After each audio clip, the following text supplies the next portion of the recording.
शांति। भगवत गीता श्लोक क्लास में आज बेसिक कोर्स के टेस्ट है और जिनके भी जो चित्र बाकी है वो आगे बताते जाइए।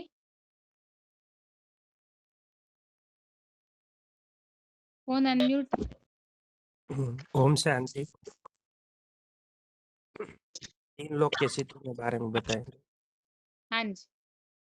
हाँ, तो जो हम 3 लोग का चित्र समझने के लिए पहले जिज्ञासुओं को थोड़ा शॉर्ट में परिचय देंगे और समझाएंगे कि हम आत्मा के बारे में समझ लिए हैं। अब हम आत्मा कहाँ से आती है और कब इस दुनिया में आती है और क्यों आती है।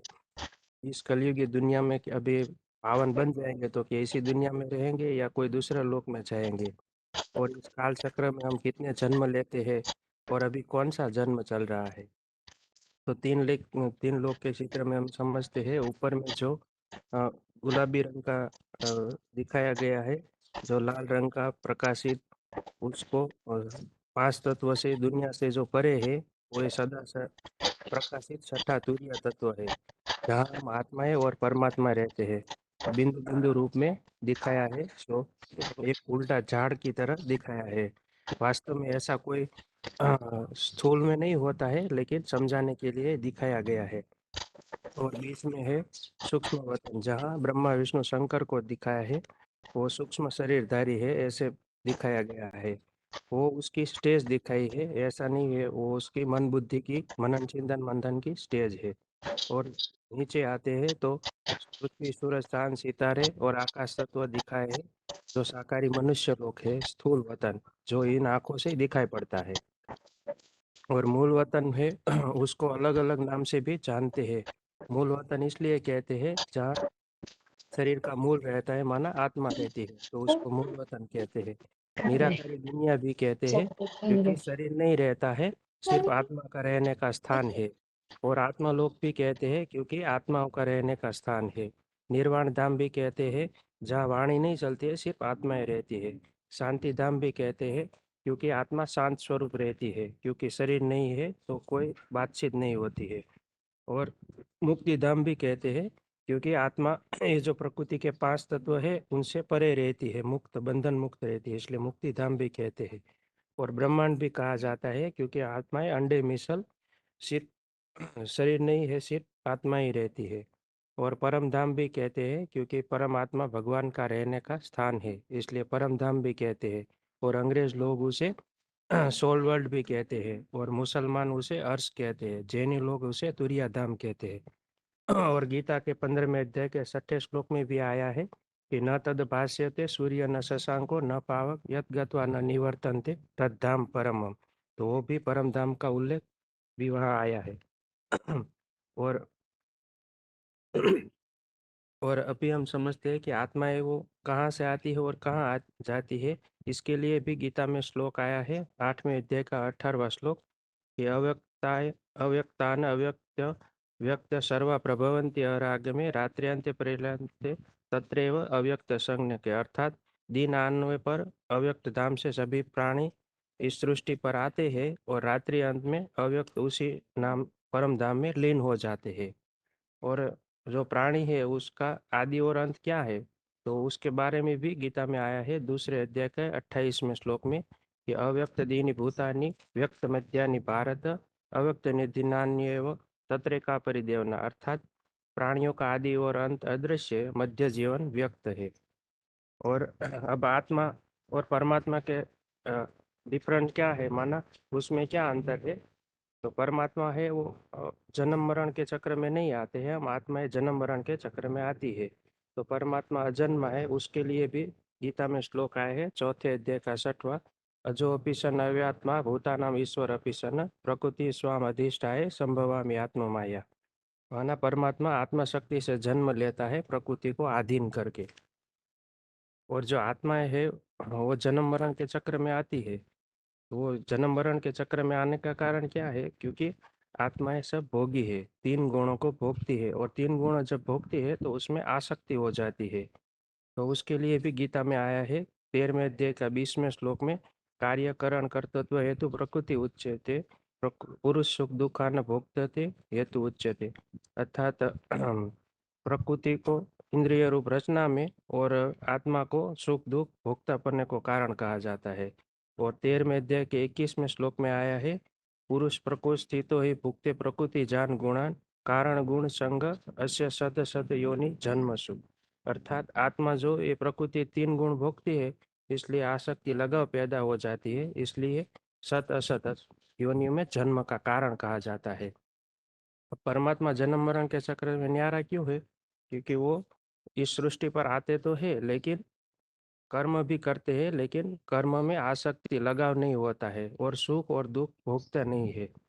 इसलिए 9वें अध्याय के 9वें श्लोक में बताया है, न च माम तानि कर्माणि निबंधन्ति धनंजय उदासनवत आसीनम असक्त तेषु कर्मसु। और वो जो उदासीन समान अभोक्ता रहते हैं, इसलिए वो कर्म मुझे नहीं बांधते हैं। और आत्मा और परमात्मा में एक और अंतर है कि आत्मा है सब शरीर भोगी है और परमात्मा अभोक्ता है, इसलिए अक्षर है। और परमात्मा जन्म मरण के चक्र में नहीं आते, इसलिए मनुष्य इस सृष्टि का त्रिकालदर्शी रहते हैं, सारा ज्ञान रहता है। और मनुष्य आत्मा जन्म मरण के चक्र में आती है तो सब भूल जाती है। इसलिए गीता में 4थे अध्याय के 5वें श्लोक में बताया है कि बहुनी व्यतीतानि जन्मानि त्वचा अर्जुन तानि अहम वेद सर्वाणि न वेत्त परंतप। कि अर्जुन, तेरे और मेरे असंख्य कल्पों में असंख्य जन्म बीते हैं, तू नहीं जानता, मैं जानता हूँ। तो 7वें अध्याय के 26वें श्लोक में भी बताया है, भगवान त्रिकालदर्शी है उसके लिए, कि वेद अहम सम्मतानि वर्तमानि च अर्जुन भविष्याणि च भूतानि मातु वेद कच्छन। के हे अर्जुन, मैं संपूर्ण वर्तमान भविष्य और भूतकाल को जानता हूँ। अब परम धाम में जो हम समझ रहे हैं कि आत्माओं का क्रम क्या होता है, तो आत्माओं का क्रम है, जो सब भोगी सभी आत्माएं हैं, वो ये जन्म मरण के चक्र में आती है, तो उनकी जो स्थिति है उसके आधार है, उनका इस सृष्टि पर जो पाठ बजाते हैं उसके आधार पर उसका क्रम बना हुआ है। जैसे इस सृष्टि पर आकर श्रेष्ठ कर्म करती है तो वो परमात्मा के नजदीक रहती है, और निष्कर्ष पाप कर्म करने वाली ज्यादा होगी तो उतना ही वो उससे दूर जाती है।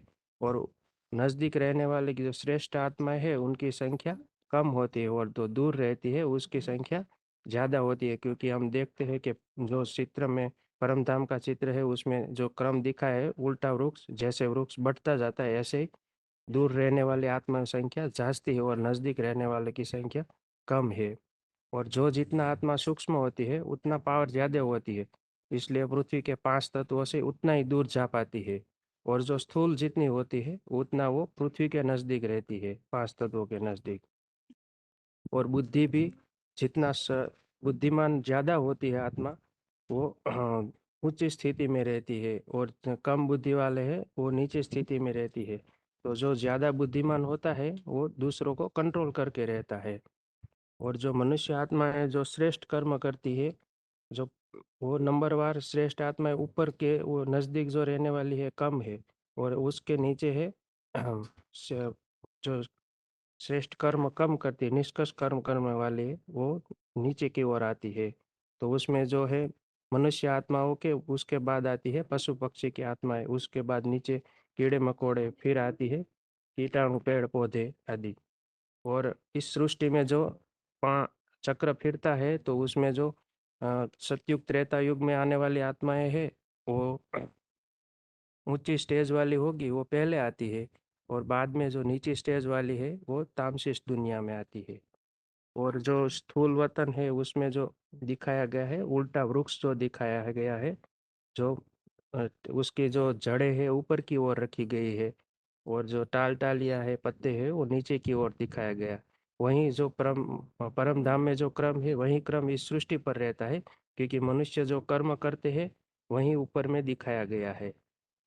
तो वो उल्टा वृक्ष है उसके बारे में भी गीता में 15वें अध्याय के पहले श्लोक में बताया है कि ऊर्ध्व मूलम अधः शाखा अस्वस्थ पाहु अव्ययम। ये मनुष्य सृष्टि है एक उल्टा वृक्ष की समान है। अब जो मनुष्य आत्मा है शौर्य से जन्म लेती है इस चक्र में, तो दुनिया में तो कह देते हैं कि 84 लाख योनियों में जन्म लेने के बाद एक मनुष्य जन्म मिलता है। तो 84 लाख जन्म का कारण क्यों है कि मनुष्य कहते हैं, तो कह देते हैं पाप कर्म करते हैं इसलिए 84 जन्म जो दूसरी दूसरी योनि है उसमें पाप का दंड भोगते हैं। अ, अगर पाप का दंड जो दूसरी योनि में मिलता तो मनुष्य अभी जो जन्म लेते हैं वो क्यों दुखी है। तो पाप कर्म का दंड भोगने के लिए दूसरी योनि में जाने की दरकार नहीं है। इस मनुष्य योनि में ही दंड भोग सकते हैं, क्योंकि इंद्रिया है, ज्यादा इंद्रिया होती है मनुष्य में, ज्यादा शक्ति हो, ज्यादा सुख दुख भोग सकता है। और आज भी देखते हैं कि जानवरों को की जितनी संभाल करते हैं उनकी ज्यादा कीमत हो गई है। तो कहते हैं ना कि कुत्तों को मिलता दूध भात और बच्चे भूखे चिल्लाते हैं। तो अभी ऐसी स्थिति है, और मनुष्य तो उससे भी जानवरों से भी ज्यादा दुखी है, क्योंकि तन मन धन समाज का सभी का दुख रहता है, संबंधों का। तो जब ज्यादा दुख तो मनुष्य भोगते हैं, जानवर तो इतना नहीं भोगते हैं। तो अभी यहाँ जो अभी दुख का जो माहौल है, तो वो दुख तो किसके लिए है, गरीबों के लिए है। और अमीरों के लिए तो अभी सुख है। तो दुख मनुष्य जो गरीब है भोग ही रहे हैं, तो जानवर में योनि में जाने की दरकार ही नहीं रहती है। हाँ, ऐसा होता है, मनुष्य पशु जैसा बन जाता है। तो वो उसके लिए बोला है कि 84 लाख योनियों में जाता है, माना उस तरह का उसका जीवन बन जाता है। तो जो मनुष्य अभी क्या करते हैं कि जैसे खूंखार जानवर जैसा बन गया है, और एक दो को दुख देने लग गया है। और जो काम क्रोध लोभ जैसा बंदर जैसा विकारी बन गया, तो वही तो जानवर जैसा जीवन बन गया है। दूसरे उसमें जानवर बनने की दरकार नहीं है, जानवर जैसा ही बन जाता है। अगर जो मनुष्य दूसरी योनियों में जाकर सुख दुख भोगता होता, तो अभी जो मनुष्य जन्मते हैं वो लूले लंगड़े अंधे भी जन्मते हैं। तो वो पाप का ही फल, मनुष्य कहते हैं ना कि उसका ये अगले जन्म का पाप है, अभी भोगत रहे हैं। और दूसरा है कि मनुष्य मनुष्य बीज है तो मनुष्य ही जन्मेंगे। जैसा बीज होगा वैसा ही फल झाड़ बनेगा। जैसे आम और केले का बीज एक समान होते हैं, तो इसका मतलब ये नहीं कि उसमें आम से बीज निकल से केला बन जाएगा। जाति परिवर्तन नहीं होती है, वो उसके माप साइज के आधार पर नहीं देखा जाता है, क्योंकि हम सभी है तो ज्योति बिंदु आत्मा। लेकिन वो जाति चेंज नहीं होती है, क्योंकि जिस जाति का होगा उसी का अ, झाड़ बनेगा, दूसरा नहीं बन सकता। और ऐसे भी बोला जाता है कि हिसाब किताब सुख तो करते हैं। तो हिसाब किताब सुख तो मनुष्य जन्म लेते ही तो मनुष्य के साथ ही हिसाब किताब बनता है, दूसरी योनियों के साथ तो, प्राणियों के साथ नहीं बनता है। तो हिसाब किताब तो मनुष्य जन्म लेकर ही चुकता किया जाता है। अगर मनुष्य ही 84 लाख योनियों में जाता, तो अभी तो दुनिया में मनुष्य की संख्या बढ़ती जाती है, मनुष्य की संख्या तो कम होनी चाहिए। क्योंकि दूसरी दूसरी योनियों की संख्या जो है, वो जानवरों के पशु पक्षियों की वो संख्या बढ़नी चाहिए, लेकिन वो तो कभी कहीं जाती है, अभी लोप भी हो जाती है। और डार्विन थियरी में बताते हैं कि मनुष्य पहले बंदर था। लेकिन बंदर था तो जो दूसरे बंदर है वो अभी मनुष्य क्यों नहीं बने थे। और पूर्व जन्म के बारे में जो मनुष्य योनि में ही दिखाया है कि कहीं रिसर्च किए गए, अभी जो टीवी में बताया जा रहा है, कोई कोई अपना अपना जन्म याद आ जाता तो पिछले जन्म के बारे में पूछते हैं, तो मनुष्य का जन्म है तो मनुष्य का एड्रेस ही बताते हैं कि पिछले जन्म में मैं यहाँ था, यहाँ वहाँ, यहाँ ऐसा नाम पूरा एड्रेस बता देते हैं। तो वो पूर्व जन्म का मनुष्य का ही बताया, किसी ने भी जानवर का नहीं बताया है। और शास्त्रों में भी आया है कि शिखंडी पूर्व जन्म में अम्बा थी और द्रौपदी शिव शक्ति थी। तो इससे सिद्ध होता है कि मनुष्य है वो 84 लाख योनियों में नहीं जाता है, सिर्फ मनुष्य मनुष्य योनि में ही जन्म लेता है। इतना ही। ओम शांति। हाँ, ये अगला फोन अनम्यूट है। अरे पाड़ फिर सॉरी डर गई। हाँ जी, बताइए। 17 0 83। गुड शांति। हाँ जी। दीजिए, मैं पहली बार बता रहा हूँ, थोड़ा सा मैं लिखा हूँ श्रीमद् भगवद गीता के अनुसार थोड़ा टॉपिक। तो हाँ जी। श्रीमद् भगवद गीता संपूर्ण विश्व में मानव जाति के लिए भगवान का बरबरी दिया हुआ है, भारतीय मूल उपहार है। भगवत गीता एक ऐसा शास्त्र है जिसको सर्वशास्त्र शिरोमणि कहा गया है। ऐसी विलस रचना जिसको ही भगवान वाच की मान्यता प्राप्त है, जिसको सर्वशास्त्र शिरोमणि कहा जाता है, जो महर्षि वेद व्यास द्वारा लिखी गई गीता के 18 अध्याय 75 में बताया गया है कि व्यास प्रसादम अर्थात व्यास की प्रसन्नता से यह गीता ज्ञान हमको मिला है। यह शास्त्र अन्य शास्त्रों की तरह सिर्फ धर्म उपदेश का साधन नहीं है, अपितु इसमें अध्यात्म के साथ साथ राजनीतिक, धार्मिक और व्यक्तिगत समस्याओं का समाधान भी है। अर्जुन जो महाभारत युद्ध को अर्जुन जो महाभारत युद्ध के महानायक हैं, युद्ध के मैदान में समस्याओं से भयभीत होकर जीवन और क्षत्रिय धर्म से निराश हो गए, वो महाभारत में दिखाया है। उसी प्रकार हम सभी नंबरवार अर्जुन की भांति जीवन की समस्याओं में उलझे हुए, क्योंकि यह कलयुग अंत का जीवन भी एक युद्ध क्षेत्र है। इसलिए आज सामान्य मनुष्य अपने जीवन की समस्याओं से उलझकर कि कर्तव्य विमूढ़ हो जाता है, अर्थात क्या करना चाहिए, क्या नहीं करना चाहिए, इस संबंध में ही बुध बन जाता है और जीवन के समस्याओं से लड़ने के बजाय उसने उसने भागने लगता है। लेकिन समस्याओं से भागना समस्या का समाधान नहीं है। उन समस्याओं के समाधान के लिए ही भगवान अर्जुन के माध्यम से समस्त सृष्टि की मानव जाति के लिए ही गीता ज्ञान अभी वर्तमान समय में दे रहे हैं। जिस गीता ज्ञान के लिए यह समझा जाता है कि भगवान श्री कृष्ण ने द्वापर के अंत में यह गीता ज्ञान दिया है, परंतु गीता में एक भी ऐसा श्लोक नहीं है जिसमें बताया हो कि गीता ज्ञान द्वापर में दिया है। जबकि गीता में 18 अध्याय के 66 में बोला गया है कि सर्वधर्म परित्याज्य मामेकम शरणम वर्जा, अर्थात मठ पंथ सांप्रदायिक आज दैहिक दिखावे वाले हिंदू मुस्लिम सब धर्मों का परित्याग करके मुझे निराकारी स्टेज वाले शिव बाबा के शरण में आ जा। लेकिन देखा जाए तो सभी धर्म द्वापर में मौजूद भी नहीं थे। अभी कलयुग के वर्तमान समय के अनेक धर्म मठ पंथ संप्रदाय मौजूद है। श्रीमद् भागवत गीता में आया है 4:7 में आया है कि जला जला धर्म से ग्लानि भवति भारत, अर्थात सब धर्म की ग्लानि होती है, अधर्म या सब धर्म की ग्लानि होती है, अधर्म या विधर्म बढ़ता है, तब मैं आता हूँ। तो धर्म की ग्लानि अर्थात एक व्यापी भगवान को सर्वव्यापी बता देते हैं। इसलिए जैन और वैदिक प्रक्रिया के अनुसार कलयुग के अंत में ही धर्म की ग्लानि होती है, क्योंकि कलयुग अंत तक अनेक धर्म स्थापित हो जाते हैं और सब धर्मों चौथे युग की चौथी अवस्था में तमो प्रधान बन जाते हैं, क्योंकि सृष्टि रूपी मकान या वृक्ष की हर चीज चतुर्थी की तरह सत्व समान रजो और तामसी इन अवस्थाओं से अवश्य गुजरती है।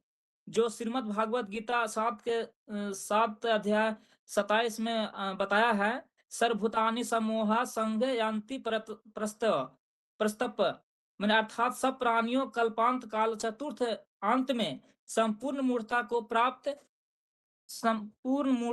पहुंच जाते हैं। भगवान ने आकर कोई स्थूल हिंसा करना नहीं सिखाया। लड़ाई झगड़ा या मारा मारी करना ये सर्वथा बर्बर बनने तारकासुर जैसे राक्षसों के संस्कार हैं। भगवान तो आकर सतयुग आदि का 16 कलश संपूर्ण दैविक अहिंसक राज स्थापन करते हैं। देवताएं तो लड़ते नहीं हैं। जो कौरव और पांडवों का युद्ध बताया है वे अभी मौजूद है, क्योंकि शास्त्रों में जो भी नाम है वो सभी काम के आधार पर है। जैसे अच्छे बुरे काम किए हैं वैसे नाम पड़ गए हैं, क्योंकि कलयुग दुनिया नाम को स्मरण करती है। जैसे राम नाम पड़ा तो रमते योगिनी अस्मृति रामा, अर्थात योगी लोग जिसके याद में रमन करते हैं उसका नाम है राम। तो ऐसे ही रामन रामते लोकांति इति रामा, अर्थात जो लोगों को रुलाता है वो रावण है। उसी प्रकार कौरव संप्रदाय धृतराष्ट्र और कुकर्मी पुत्र दुर्योधन, दुशासन आदि जो सत्य धर्म के नाशक हैं, वो उनको समर्थन देने वाले बड़े बड़े विद्वान गुरु द्रोणाचार्य, भीष्म जैसे सन्यासी हैं जो आज भी धर्म के विपरीत सत्य का सर्वथा विरोध करने वाले हैं, जबकि सत्य धर्म के स्थापन बेहद के पंडा शिव सुप्रीम सोल पांडु रूप सर्वोत्तम पांडा बाप के पांडव बच्चे युधिष्ठिर अर्जुन आदि भी मौजूद हैं जो साक्षात भगवान का आश्रय लेने वाले हैं। यह कोई एक एक व्यक्तित्व की बात नहीं है अर्थात, परंतु ऐसे आचरण करने वाले नंबरवार मनुष्य की बात है। तो इसी में थोड़ा सा है कि ऐसे ही 1008 या 108 की श्रेष्ठता संगठन रूपी माला के जगत गुरु शिव सुप्रीम सोल का टाइटल लेकर एक व्यापी भगवान को सर्वव्यापी बताकर सबसे बड़ा धर्म करते हैं और जनता को भ्रमित किए हुए इन सब अधर्मियों और इनके द्वारा फैलाए अधर्म का नाश करने के लिए भगवान गुप्त धारण भेष में इस कलयुग अंत के सृष्टि पर आए हैं और गीता ज्ञान भीष्म पितामह जैसे सन्यासियों को अथवा विद्वान पंडितों द्रोणाचार्य कृपाचार्य जैसे वे योगियों की नहीं बल्कि अर्जुन जैसे गृहस्थियों को देते हैं। दूसरी ओर ऐसे भी हैं जो सफेद पोष धर्म के धुरंधर बने बैठे हैं और लगातार सत्य को दबाने के लिए करोड़ों रुपए सरकारी अफसरों, तांत्रिकों और मीडिया वाले को दे रहे हैं और अपना अल्पकालीन मान मर्तबा बनाए रखना चाहते हैं। उनके इनकी छल भेष के कर्मों को कारण जिस ब्रह्मा बाबा दादा लेखराज को भगवान मानते हैं उन्हीं की जो अपदिक जो करते हैं और उनके बताए रास्ते पर न चलकर उनका ही मुंह बंद कर देते हैं और ब्रह्मा बाबा की मौन रहकर ठीक उसी तरह समर्थन कर देते हैं जैसे ऋषिराज ने दुर्योधन को दुशासन को किया था। इसी कारण आज संसार में ब्रह्मा के न मंदिर हैं न मूर्ति और न ही लोग याद करते हैं। इन्हीं कौरव संप्रदाय का मुकाबला डाउन लिए पर डाउन किए हुए मुट्ठी भर पांडव आज भारत में प्रैक्टिकली प्रत्यक्ष रूप से कर रहे हैं। जिस आध्यात्मिक विश्वविद्यालय के क्रिया सहयोग से जो समाप्त करने के लिए सन 1976 से ही विरोधी लोग लगातार प्रयास कर रहे हैं, एक के बाद एक हमले करते रहते हैं, छल भेषियों द्वारा कराए जा रहे हैं। सरकार कई झूठे आरोप लगाकर जाने पर भी सफलता नहीं मिलती तो गरीब लोगों के मात्र लाखों रुपए में बने हुए आध्यात्मिक कंपिला यूपी के लाख भवन में सारी पब्लिक के बीच जैसे आग ही लगवाते रहते हैं। ऐसे ही आध्यात्मिक विश्वविद्यालय दिल्ली में 200-250 कन्या माताओं के निवास स्थान को दिल्ली नगर निगम वाले के द्वारा बार बार तोड़वाया गया ताकि वो सभी बेघर हो जाएं और भाग जाएं। ऐसे ही आईडी प्रूफ दिलाने के बावजूद भी 48 बालिकाओं कन्याओं को सरकारी नुमाइंदे के बीच मीडिया द्वारा भी नाबालिग घोषित करके सरकारी तबक्कों द्वारा भी 4 माह तक भी अज्ञात स्थान में किडनैप करा के बंधक बना दिए थे। ऐसे अनेकों अपराध हैं जिनको भारतीय प्रजातंत्र के कानून या जमा पहनाया गया है। फिर भी आध्यात्मिक परिवार युधिष्ठिर जैसा युद्ध में आदि से लेकर अंत तक स्थिर रहा है, छोड़कर भागने वाला नहीं है। ऐसे ही कहावत है, जाके राके साइया मार सके न कोई, बाल न बांका कर सके जो जग बैरी होए। गीता में ही बताया है, नाचते बीतते भावो तो विशेषतः सत्य पांडवों की मुट्ठी भर शक्ति सेना का कभी विनाश नहीं होता और काम चलाओ झूठी प्रजातंत्र क्षुद्रों और सफेद पोष दिखावे बेहद ब्राह्मणों की भ्रष्टाचारी सरकार और भ्रष्टाचारियों के अछूनीय सेना का अस्तित्व भी नहीं रहेगा। महाभारत युद्ध के अंत में विजय तो पांडवों का ही होती है, क्योंकि गीता में 18:76 में भी बताया है, यत्र योगेश्वर कृष्णो यत्र पार्थो धनुर्धरा तत्र श्री बिरजो बिरजो भूतिनीति अर्थात जहाँ साक्षात भगवान हो और भारत अर्जुन हो, वहाँ विजय निश्चित है। यह 5 वर्षीय चतुर्वेदी ड्रामा के कलयुग की रिहर्सल चल रही है। दीदी ओम शांति। ओम शांति दीदी। एक मिनट, ये जो मैटर आपने अभी पढ़ के बताया ना, थोड़ा सा इसे आप समझ कर ओरली बताने का प्रयास कीजिएगा अगली बार, ठीक है ना? जी दीदी जी, अब पहली बार इसमें बताया कुछ दीदी। कुछ बातें बता। जी जी हाँ, इसीलिए इसमें सिर्फ है ना, जो बेसिक लेवल पे भगवान इस सृष्टि पर आए हैं, इस तरह से मैटर रेडी करके बताना चाहिए। आगे जो विस्तार की बातें बताई आपने, तो उसे डायरेक्ट वाले पहली बार आप किसी को संदेश दे रहे तो ये सब बातें नहीं बता पाएंगे ना, इसलिए संदेश के हिसाब से ऐसे तैयारी करके बताइए उसी मैटर। उसमें जो बेसिक वालों की बात आई है, या तो ये जो एआई संबंधित जो बात आई, मकान तोड़ना वगैरह, ये सब बात आप पहली बार वालों को कैसे बताएंगे? जी तो हाँ, वो इसीलिए जो मेन बात हमारा उद्देश्य है, 3 बातों का संदेश देना, तो वो मैटर आपका होना चाहिए केवल। ठीक है दीदी, आगे से ऐसा ही करेंगे दीदी। हाँ जी, आगे बताइए माता जी। दीदी मैं आज 84 लाख योनि के बारे में बताने जा रही हूँ। अब हाँ हम जी, क्या समझते, मनुष्य आत्मा 84 लाख योनि धारण करते हैं बोलते हैं, है। वास्तव में मनुष्य आत्मा 84 लाख योनि धारण नहीं करते। योनि माना जनजाति, इस सृष्टि में पशु पंछी मानव सब करके ये क्या वनस्पति करके 84 लाख योनि जनजाति है। हम उसमें जाकर जन्म नहीं लेने पड़ते। यदि हम उस जनावर पशु पंछी में गएर जन्म लेते तो कि हम मनुष्य की जनसंख्या कम होनी चाहिए थी। कितने देश में तो कोई कितने कितने पशु पंछी भी नहीं है, बांदर भी नहीं है, कौवा भी नहीं है ना। वो तो कितना जीव जंतु लोप भी हो रहा है। ऐसे मनुष्य उनमें जाते तो वो क्यों लोप होते? उनको तो जनसंख्या बढ़नी चाहिए थी। हम मनुष्य क्या यो जनजाति ये जनावर में जाकर नहीं जन्म लेते। हम मनुष्य ही आत्मा भए होकर जन्म लेते। यदि मनुष्य उसमें जाकर जन्म लिए तो यहाँ हमको सजाय देने के लिए किन यो जेल ये वगैरह क्यों बनाते? ये दंड देने के लिए तो बनाए नहीं। अभी के अभी हम पाप करते हैं तो यही हमको दंड देते हैं। डार्विन भी कहते हैं हम मनुष्य आत्मा कितने पूर्वज के वो बंदर थे, बंदर के बाद हम मनुष्य बने हैं, मनुष्य में जन्म लिए थे।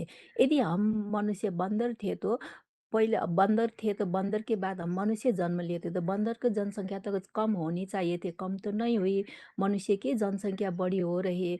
यदि हम मनुष्य और जानवर में जन्म लिए तो मनुष्य जनसंख्या तो कम होनी चाहिए थी न। आज इतने मनुष्य मर रहे, कितने कितने रोग से, बाढ़ी पहिरे से नहीं, बीमारी से, कोरोना से मरे, फिर भी मनुष्य के जन्म तो कम नहीं हुआ ना, जनसंख्या तो बढ़ती आई रही। पुनर्जन्म की बातें में भी बताया है, हम मनुष्य ही आत्मा है। कोई जनावर होकर नहीं जन्मे है। अब जैसे वो क्या बोलते शास्त्र में भी बताए, शिखंडी पहला क्या थे? अम्बा थे, द्रौपदी शिव भक्तिनी थे, पार्वती सती थे, देवकी वसुदेव थे। ये सब लिखा है शास्त्र में भी। हम मनुष्य ही जन्म लिए बताया है। आत्मा तो आत्मा तो एक जन्म लेकर मोक्ष पाती है बोलते हैं। यदि मोक्ष पाती है तो फिर क्यों मनुष्य की जनसंख्या बढ़ी है? हम मोक्ष नहीं पाते। हम आत्मा तो कभी भी नहीं मरते। आत्मा तो अजर अमर अविनाशी, शरीर मरती है, शरीर एक जन्म की है। आत्मा तो जन्म जन्मांतर कहिले कभी नष्ट नहीं होता। अब यहाँ क्या बात आती है, जैसा बीज है वैसा ही वृक्ष वैसा ही बिरुवा उमड़ता है ना। जैसा बीज वैसा ही बीज उमड़ता है। ऐसे ही हम तो मनुष्य के ज्यादा इंद्रिय वाला है ना, भाग्यशाली रहता है। ऋषि मुनि में गाया है, मनुष्य तन भाग्य धन से पाया है ना, बड़े भाग्य से पाया। इसको व्यर्थ नहीं जाना है, इसको सदुपयोग करना है, अच्छे रास्ते में लगाना है बोला है। हम ज्यादा इंद्रिय वाले श्रेष्ठ प्राणी कैसे हम ये नीच जाति में जाकर जन्म ले सकते? जन्म नहीं ले सकते। आज तक कोई मनुष्य ने जनावर जन्म दिया? नहीं दिया। जनावर ने कोई मनुष्य जन्म दिया? नहीं दिया, है ना? कुत्ते के बच्चे कुत्ते ही पैदा होते हैं, मनुष्य के मनुष्य ही होते हैं, हाथी के हाथी ही होते हैं। जैसे अब कोई बीज भी तो हम बोते हैं तो क्या होते हैं, धान बोते हैं तो धान ही उगते हैं ना, गेहूँ तो नहीं उगते। वैसे मनुष्य भी एक बीज है, मनुष्य आत्मा भी, है ना? ये शरीर तो वृक्ष है, मनुष्य बीज मनुष्य ही होकर जन्म लेता है। किताब में भी अलग-अलग योनि के उल्लेख आया है, पाप योनि, पुण्य योनि, आसुरी योनि, मूढ़ योनि, सत असत योनि गाया है। दीदी एक बात पूछनी थी मुझे, ये 23 के 21 के श्लोक में प्रकृति 3 गुणों से आसक्त होने के कारण माना सत असत योनि माना सत रज तम हो, तम है क्या? हेलो? असत योनि मतलब उसमें अर्थ लिखा है ना माता जी। हेलो नहीं, 3 गुणों से आसक्त हेलो। होने के मतलब माना, 3 गुणों से आसक्त होने का मतलब इन माना गुणों सत से आसक्त होना मतलब माता जी उन गुणों में अटैचमेंट, जैसे सतयुग में जो दृष्टि योग से होता है ना, दृष्टि राधा की दृष्टि कृष्ण जी, में, कृष्ण की दृष्टि राधा में, तो सात्विक अवस्था हो गई, देहभान नहीं है लेकिन फिर भी परसेंटेजली देहभान कहेंगे। द्वापर युग से जैसे रजोगुण, रजोगुण माना देहभान, अच्छा, तो देहभान से रिलेटेड जो भी चीजें हैं उसमें आसक्त हो जाते हैं। आसक्त अच्छा होना दीदी। मतलब उन चीजों के बिना रह नहीं पाना। जैसे इस शरीर के लिए हमें खाना पीना जरूरी है, तो तमो प्रधान अवस्था में ज्यादा अटैचमेंट आती है, तो देह के सुख भोगने के बिना रह नहीं पाते मनुष्य। तो आसक्त होना माना उनमें बंधन में फंस जाना। जैसे बाबा बोलते हैं, सतयुग में तो आत्मिक स्थिति होती है, तो ये जो अभी द्वापर कलयुग में खान पान रहन सहन, पहनना ओढ़ना, मकान, प्रॉपर्टी, इन सब में जो कलयुगी दुनिया में बुद्धि उलझी हुई है, तो सतयुग में वो नहीं रहेगी। लेकिन यहाँ द्वापर कलयुग में तमो प्रधान, ये तामस गुण इतना बढ़ता है कि इसमें मनुष्य आसक्त हो जाते, उसके बिना रह नहीं पाते। तो ये आसक्त होना माना बंधन, और इस बंधन के कारण ही अगला जन्म लेना पड़ता है, उस बंधन से जो भी पाप पुण्य किया है उसे चुकतू करने के लिए। समझ आए दीदी। क्लियर हुआ माता जी? जी दीदी। ठीक है, अब आगे पाप बताइए। योनि, पाप योनि पुण्य योनि बताया है 9 के 32 में। मामी पाद व्यापाश्रिते ए अपिषु पाप योनि स्त्रिया व्यवसाय तथा सुधाते अपि यान्ति पराम। जो भी स्त्रिया व्यवसाय तथा शूद्रा है वो भी पाप पाप योनि में जाकर जन्म लेते, वो ऐसे लोग भी मुझ परमात्मा को पाकर पराम गति को पाते हैं। नहीं ऐसा बोला। अब आसुरी योनि भी कहा है, आसुरी योनिम अपनाना मुडा जन्मनि जन्मनि माम अप्याप्य कौन्ते तत्यांति अधमाम गतिम। आसुरी योनि में जन्मे हुए लोग भी मुझ परमात्मा को पाकर अधाम गति को पाते हैं बोला है। और मूड योनि रजसी प्रलयम गतवा कार्य संग, ये तो मुझे नहीं आता दीदी, दूसरा बता दीजिए। सत असत योनि, सत असत योनि बोला है। प्रकृतिम पुरुषम प्रकृति यस्तो यही भुक्ते प्रकृतिजन गुणान कारणम गुणसँग अस्य सत्सदो निजन्मसु। आत्मा प्रकृति से उत्पन्न हुए 3 गुणों को भोगता है। इन 3 गुणों को आसक्त होने के कारण ये सत असत योनि में जन्म लेता है। इतना ही है दीदी। और जैसा बीउ बोते वो तो मैंने बता दिया है, जो धान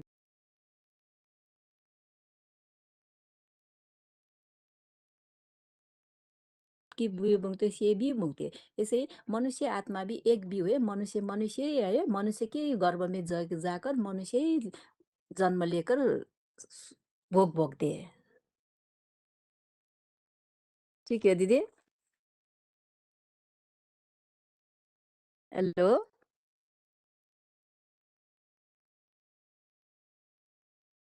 हेलो।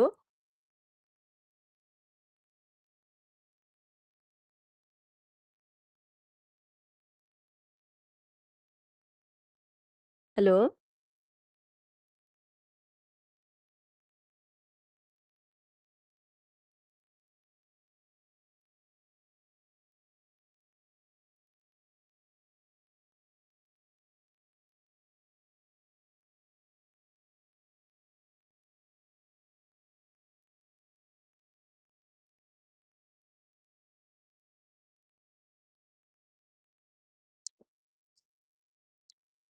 हेलो। हेलो हाँ दीदी। जी माता जी। ओके हाँ दीदी, जी। आवाज नहीं आ रहा है माता जी आपको? नहीं आ रहा था दीदी, अभी अभी आया। दीदी सर्वव्यापी भी बता दूं मैं? हाँ। आज बता दूं? नहीं माता जी, अगली बार। हाँ, या तो अगली जी बार दीदी। या तो शाम के क्लास में बताइए। ओके आगे दीदी। बताइए पालम के माता जी। हाँ जी। पालम के माता जी 14,824। ओम शांति दीदी। 1 मिनट काम कर हाँ रही थी। जी। हाँ, 3 लोग की बताऊंगी दीदी। बताइए। हाँ, दुनिया में 3 लोग कहे जाते हैं, स्वर्ग लोक, भूलोक, पाताल लोक। वास्तव में ऊपर कोई स्वर्ग लोक नहीं होता और ना नीचे कोई पाताल लोक और ना कोई नागलोक होता। तो पृथ्वी के अलावा कोई भी उपग्रह पर जीवन नहीं है। जैसे पृथ्वी पर ही जैसे उत्तरी ध्रुव और दक्षिण ध्रुव जो है उसमें ऊंची-ऊंची पहाड़ में जो बर्फ जमी हुई है, उसमें सही किरणें सूरज की सही किरणें ना पड़ने के कारण जीव जंतु भी जीवित नहीं रहते। सूरज के ऊंची दूरी ना होने पर भी जीवन असंभव है। तो चंद्र ग्रह पर वायु नहीं है, मंगल ग्रह पर पानी नहीं है। तो वहाँ पे पृथ्वी पर 5 तत्व वहाँ पे जीवन कैसे रहेंगे? तो ये पृथ्वी पर ही 5 तत्व होते हैं, सही दूरी पर सूर्य की किरणें पड़ते हैं, तो यहाँ पे ही जीव जंतु ये सब कुछ जीव रह सकते हैं, जीवन है। पृथ्वी पे ही 5 तत्व भी है, सही रूप में जल, वायु, अग्नि, आकाश सारे कुछ सही रूप में है, तो जीवन यही पर ही है। तो और क्या बोला है? ये जो वो जो दिखाया है ना कि पक्षी जो है, जो पतंगे प्राणी सब इस मुसाफिर खाने में कहाँ से आते हैं? तो बोला है जाने वास्तविक ठिकाने भूल गए हैं। जब ये पृथ्वी पर आते हैं, फिर वापस जाने के ठिकाने भूल जाते हैं। फिर कैसे जाए?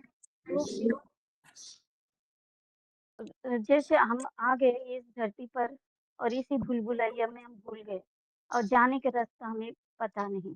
तो परमात्मा आकर ये बताते हैं कि हम आए कहाँ से और हमको जाना कहाँ है।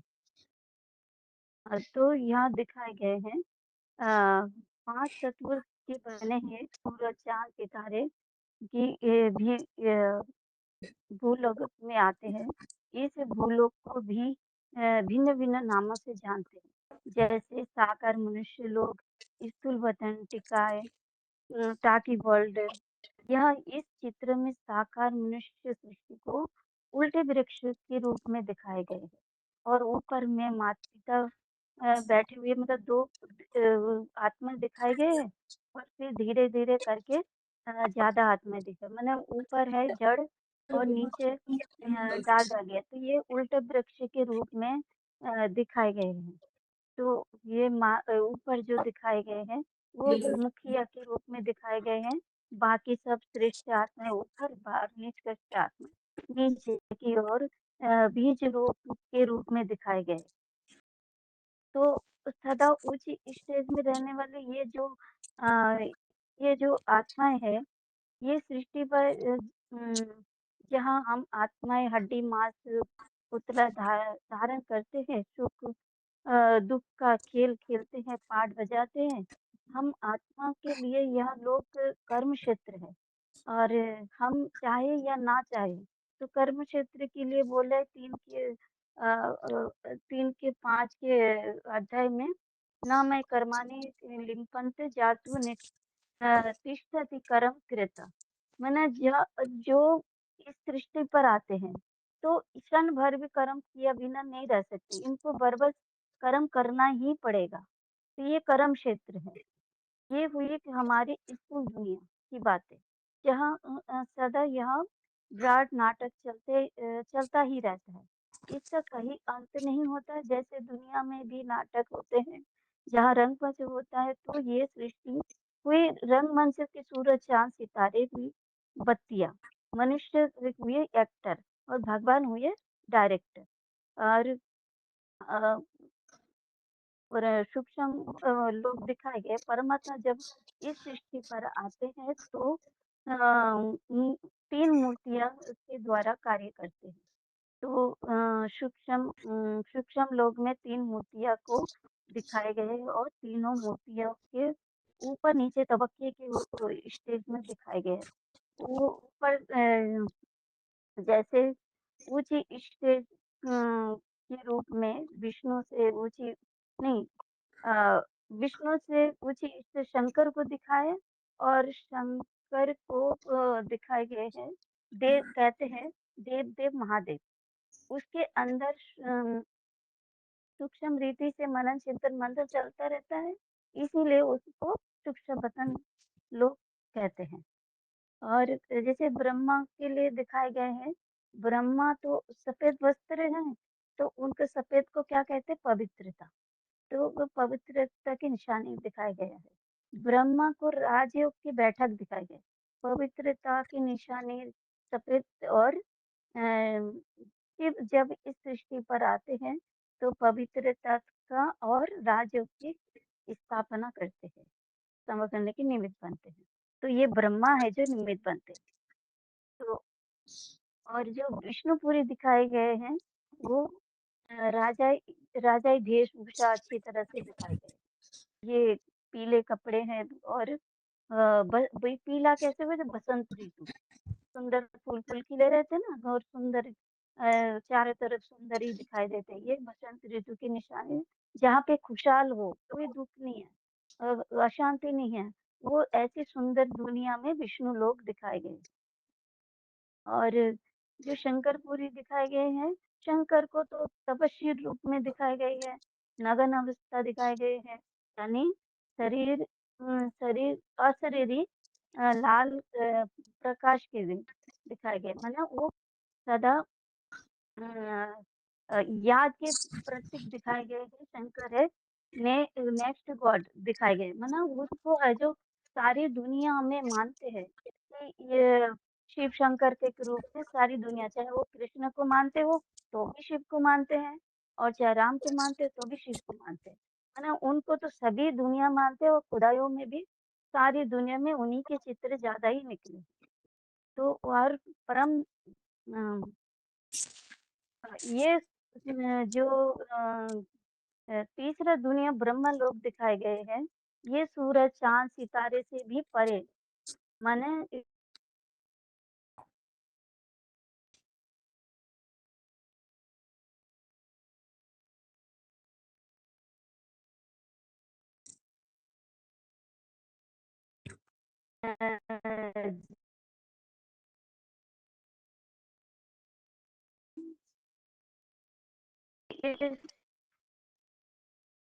आवाज नहीं आ रहा है, माता जी, नेटवर्क कम है शायद आपका।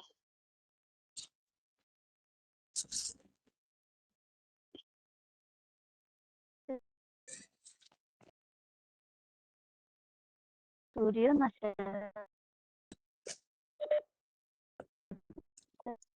तद्धाम परम। सूरज रहने वाला हूँ, जहाँ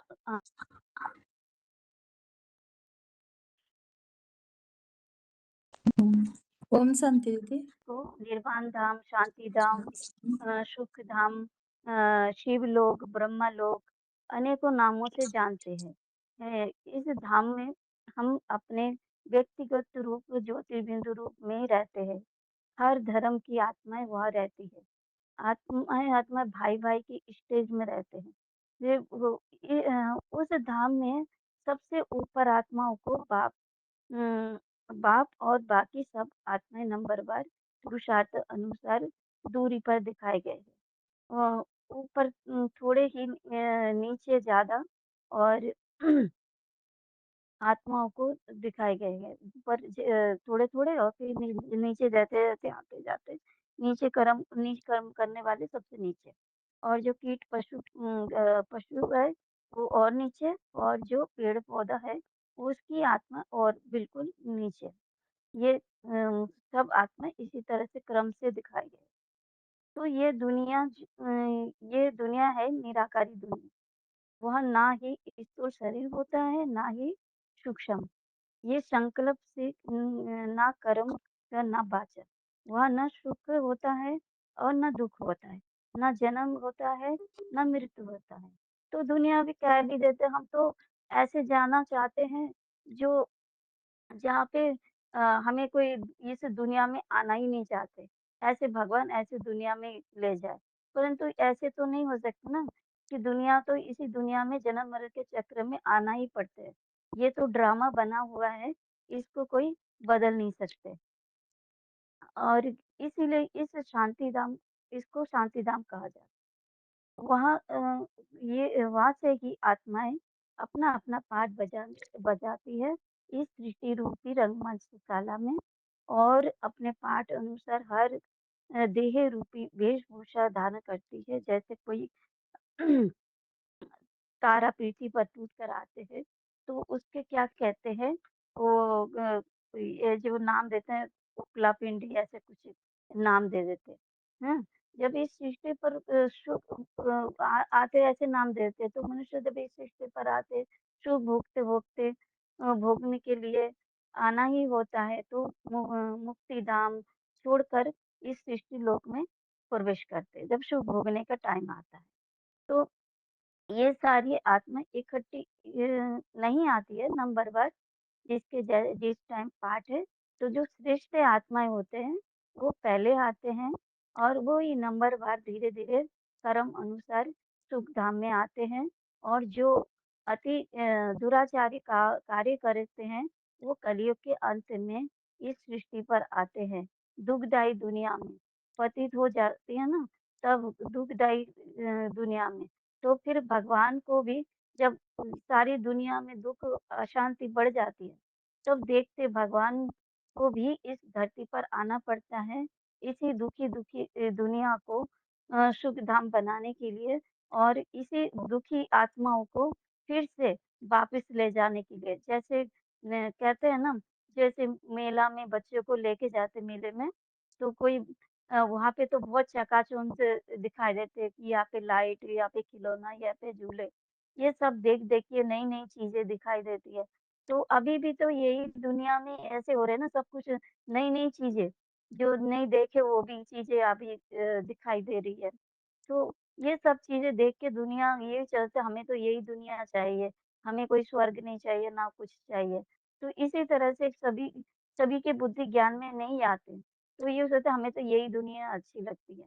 तो इसी तरह से ज्ञान भी नहीं सुनना चाहते। तो अभी है जो, फिर भी बच्चों को क्या करते, कि वो बच्चे मेले में ऐसे जिद कर रहे हैं, नहीं हमें नहीं जाना, हमें नहीं जाना, फिर भी धमकाते माँ-बाप, फिर नहीं मानते तो मार-पीट के भी ले जाते। तो अभी क्या है कि भगवान आए हैं, प्यार से समझा रहे, नहीं समझा रहे, तो थोड़े से हिलाएँगे, उससे भी नहीं समझेंगे, तो एटॉमिक बम के विनाश होंगे, तो उसके बाद तो फिर हाँ-हाँ कर के जाने ही पड़ेंगे, तो फिर सारी सृष्टि को सारी आत्माओं को फिर परम धाम में ले जाते हैं। ओम शांति निकेतन।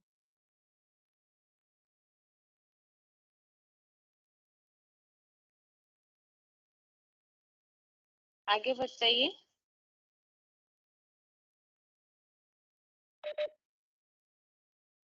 ओम शांति दीदी। हाँ जी। 17393 राउरकेला मधुबन। दीदी मैं कठोपनिषद के बारे में थोड़ा बताऊं।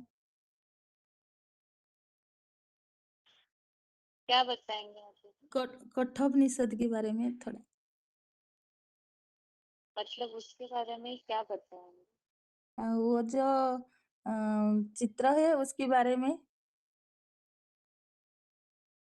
ठीक है, बताइए।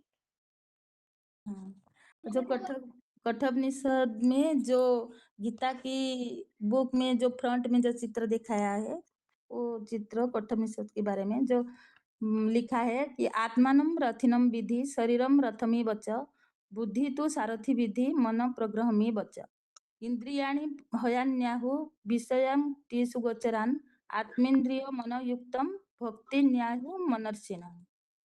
माना ये जो रथ जो है, रथ मनुष्य का शरीर है और घोड़े 5 इंद्रिया है और मन घोड़े के घोड़े के मुख में पड़ी जो लगाम है और बुद्धि सारथी है और रथ में बैठा हुआ यात्री शरीर में जो वास करने वाली आत्मा है।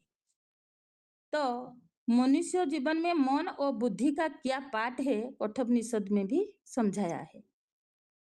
तो इसमें दिखाया है कि ये जो शरीर है ये रथ है, आत्मा जो है वो इस रथ का स्वामी है अर्थात मालिक है और इंद्रियां जो है वो शरीर रूपी रथ के घोड़े हैं और इंद्रिय रूपी घोड़े का जो रस्सी है वो मन है और इंद्रियां का जो विषय भोग सेवन करता है, जैसे कि आंखों में देखते हैं, कान में सुनते हैं, मुख से स्वाद लेते हैं, तो कर्म इंद्रिय से जो विषय भोग करते हैं, ये भोग करना घोड़े का मार्ग है, माना रास्ता है। तो इसके लिए बताया है कि जो विद्वान लोग लोग जो मन और इंद्रिय युक्त आत्मा को भोक्ता बताते हैं। तो आत्मा जो है मन का आधार लेकर के इंद्रियों के द्वारा विषय भोग की सेवन करता है। इसके लिए बताया है कि मन जो है रस्सी है, वो रस्सी को पकड़ने वाली बुद्धि लगाम है अर्थात जो बुद्धि जो लगाम सारथी है वो मन रूपी घोड़े को लगाम में टाइट कर पकड़ेंगे तभी मनुष्य अपनी जीवन में सफल हो सकता है। तो इसके लिए क्या करना जरूरी है ना, जो बुद्धि तो सारथी है लेकिन बुद्धि सारथी किस तरह अपनी काम करता है। मन तो चंचल है, वो विषय भोग करने में इंद्रियों के साथ दौड़ता है। जैसे कि उदाहरण में बोले हैं कि जो आज की दुनिया में सबका मनोबल क्यों क्षीण होता है, बुद्धि की निर्णय शक्ति कम क्यों हुई है। तो इंद्रियां सुख भोगने में दौड़ते हैं तो गलत है, इस बात को दुनिया के लोग नहीं समझते हैं। जैसे कि आंखों का सुख है, ये जो भौतिक दुनिया में ऐसी चीज बनाई हुई है कि मन उसका सेवन करने के लिए दौड़ता है।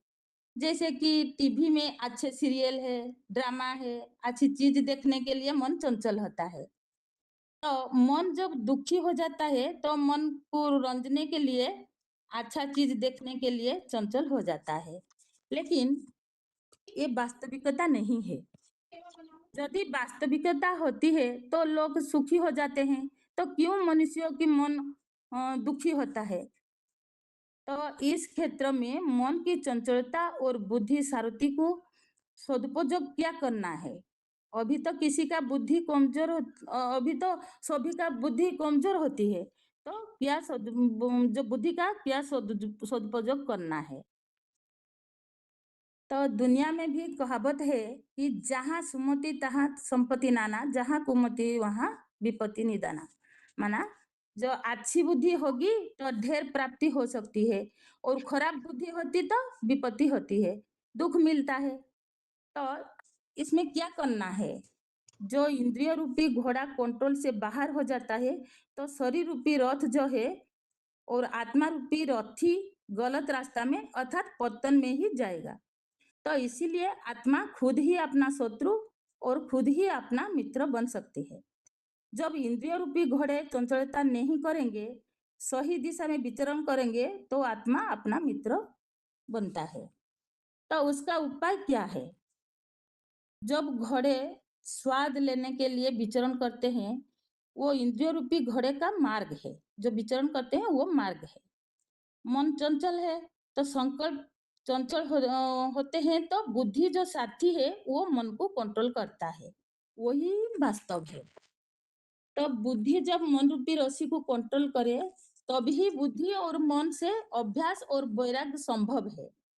इसीलिए कहा जाता है मन चंगा तो कटती गंगा, मन खुशी है तो जहान भी खुशी है। तो बुद्धि का महत्व है, इसमें बुद्धि का महत्व है। अभी सबकी बुद्धि कमजोर हुई है, इसीलिए बुद्धिमान की बुद्धि भगवान जो है उनका ज्ञान बुद्धि में नहीं है, पहचान भी नहीं है, तो बुद्धि कमजोर है।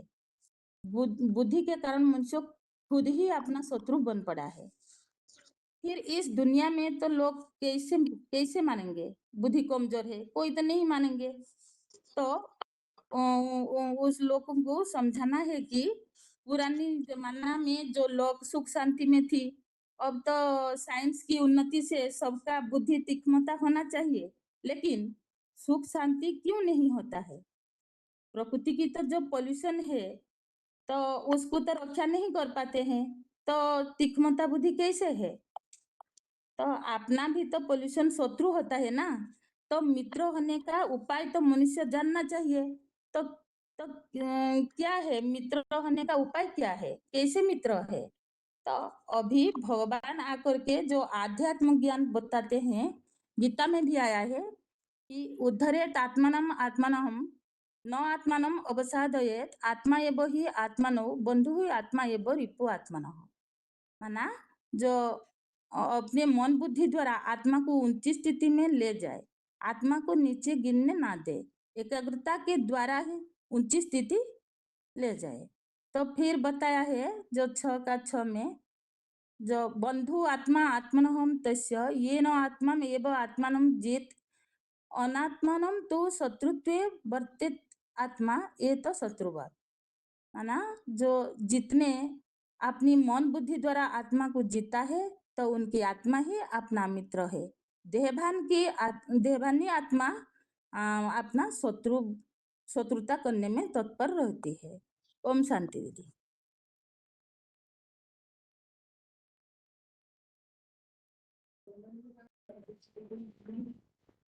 ठीक है माता जी।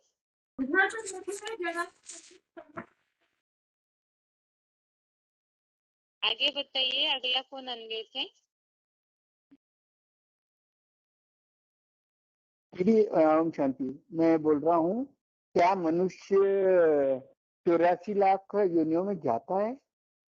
तो शास्त्रों में तो जैसे बताया गया कि जो कर्म का जो दंड स्वरूप वो 84 लाख योनियों में जाता है। अगर ऐसा ही सच होता तो फिर ये जेल आदि जो न्यायालय आदि जो बनाए गए हैं, जो मतलब उनको तो सजा जनते ही मिल जाती है, फिर क्यों ऐसा बोल रहे हैं कि वो 84 लाख योनियों में जाता है? तो 84 लाख योनियों में जाना का मतलब ये बताया बाबा ने वाणी में कि वो 84 लाख योनियों जैसे गुण उसके प्रदर्शित होते हैं, न कि वो 84 लाख योनियों में जाता है।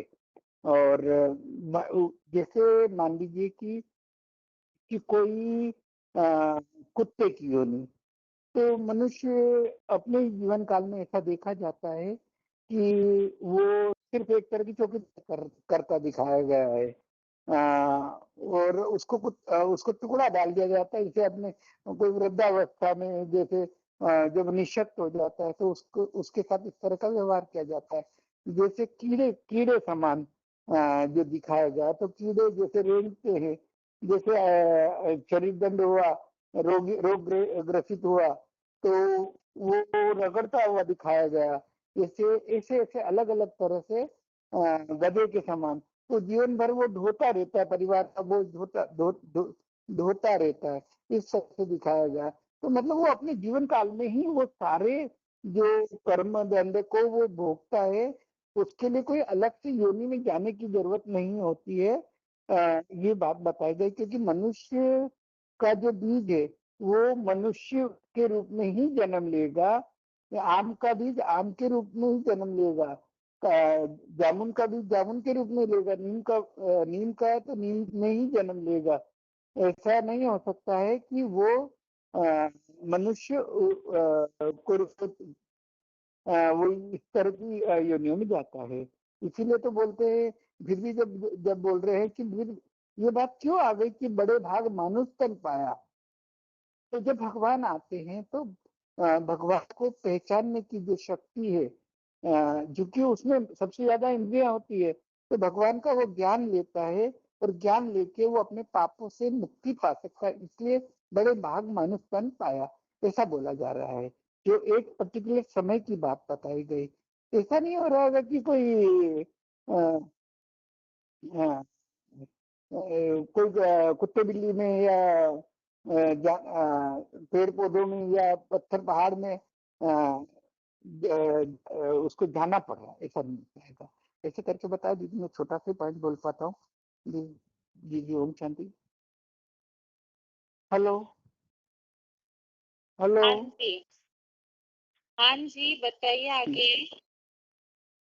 दीदी मैं इतना ही बोल पा रहा हूँ, फिर आगे फिर मौका देंगे तो फिर बोलूंगा।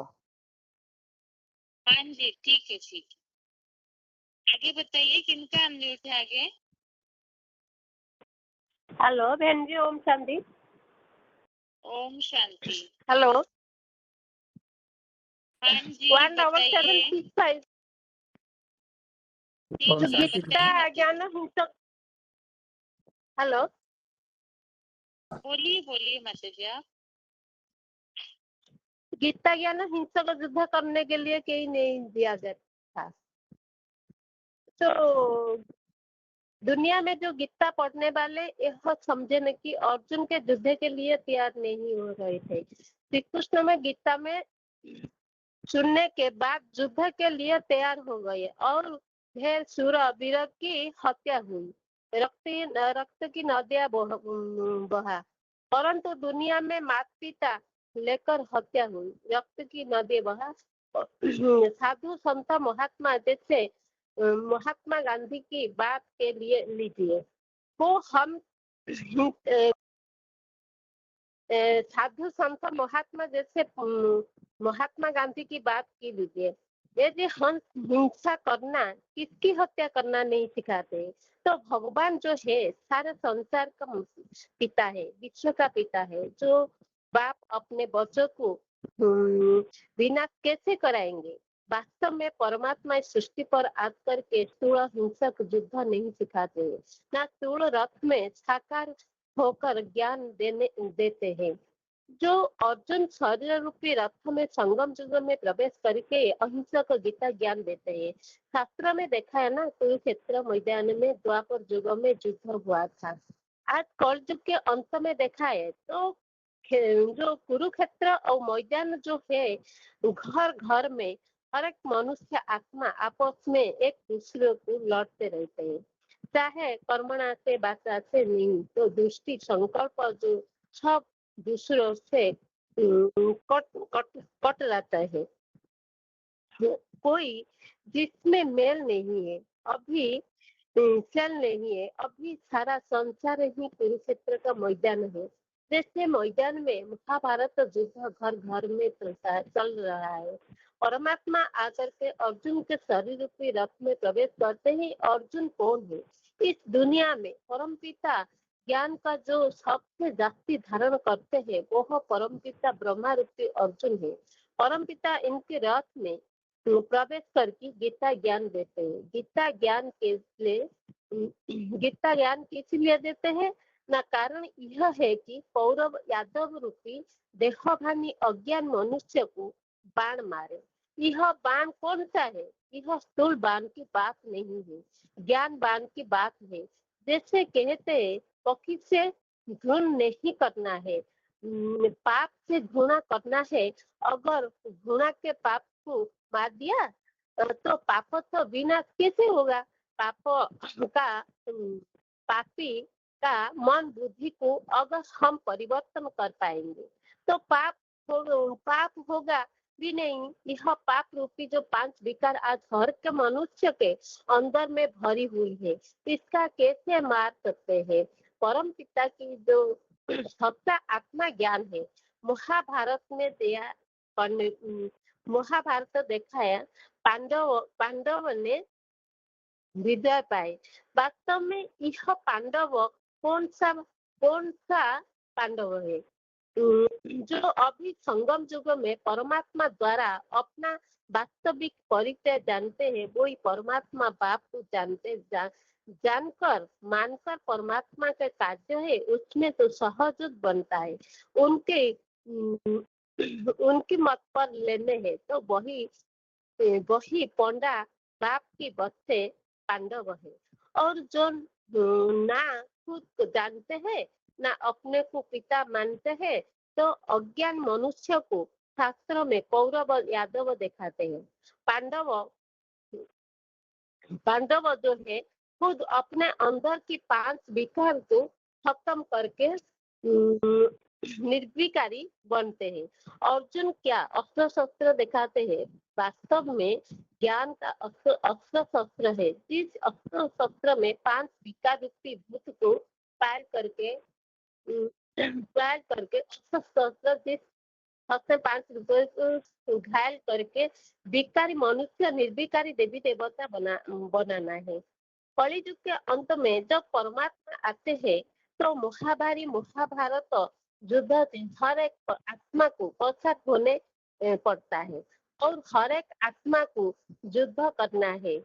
इसमें अपनी अंदर 5 विकार में युद्ध करके 5 विकार को मुक्त होने हैं। अपने इंद्रिय पर जीवन पाते हैं। आत्मा राजा बनता है। अभी आत्मा इंद्रिय का प्रजा है ना, परमात्मा आकर के आत्मा ज्ञान द्वारा इस इंद्रिय को दाक्षत्व से मुक्ति दिलाते हैं। इसीलिए कहते जिनका साथी है भगवान उनका क्या करे। अभी तूफान अर्जुन का रथ में घोड़ा दिखाया है। कर्म इंद्रिय सूचक है, शरीर को भी रथ दिखाया है। शरीर में रथी आत्मा और परमपिता परमात्मा रथ का सारथी है। उस सृष्टि का सभी जीव जंतु की कीड़े मकोड़ मनुष्य आत्मा का पिता शिव है। शिव पिता आकर के अर्जुन के शरीर रूपी रथ में प्रवेश करके अर्जुन के मन रूपी घोड़ा को कंट्रोल करते हैं।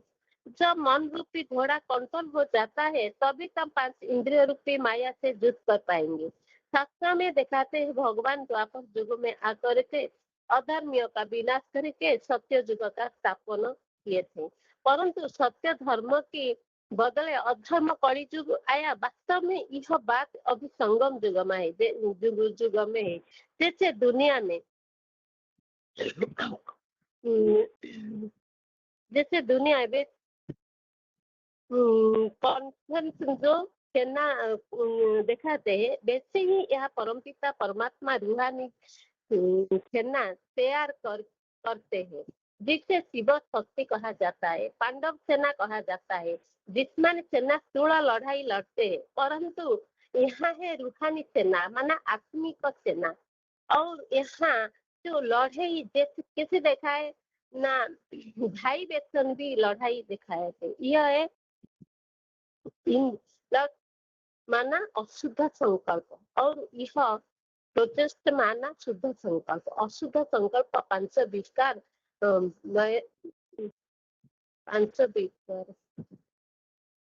विकार शयन का कटारी काम कटारी हाथ में लेने का खड़े रखे, परंतु ये जब परमात्मा योग युक्त होने से स्वतः ही दूर भाग रहे हैं।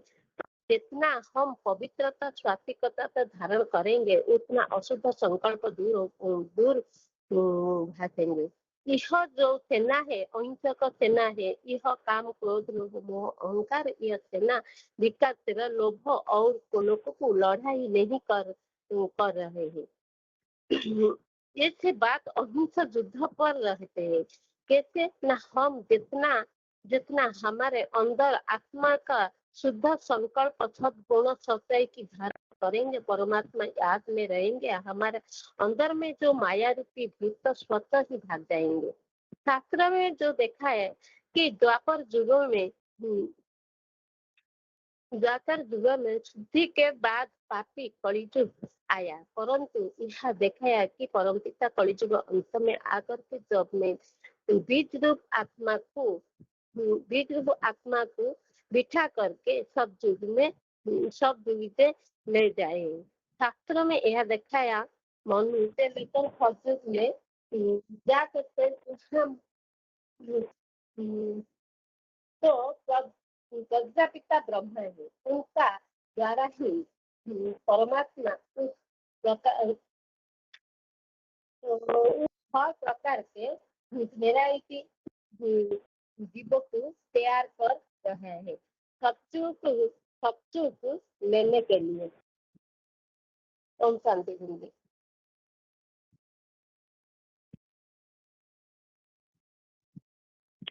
हेलो, ठीक है माता जी। हाँ जी माता जी, ठीक है।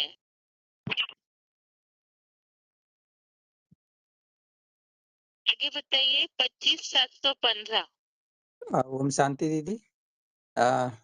दीदी हाँ मैं जी। बताना चाह रहा हूँ कि मनुष्य 84 लाख योनियों में नहीं जाता है।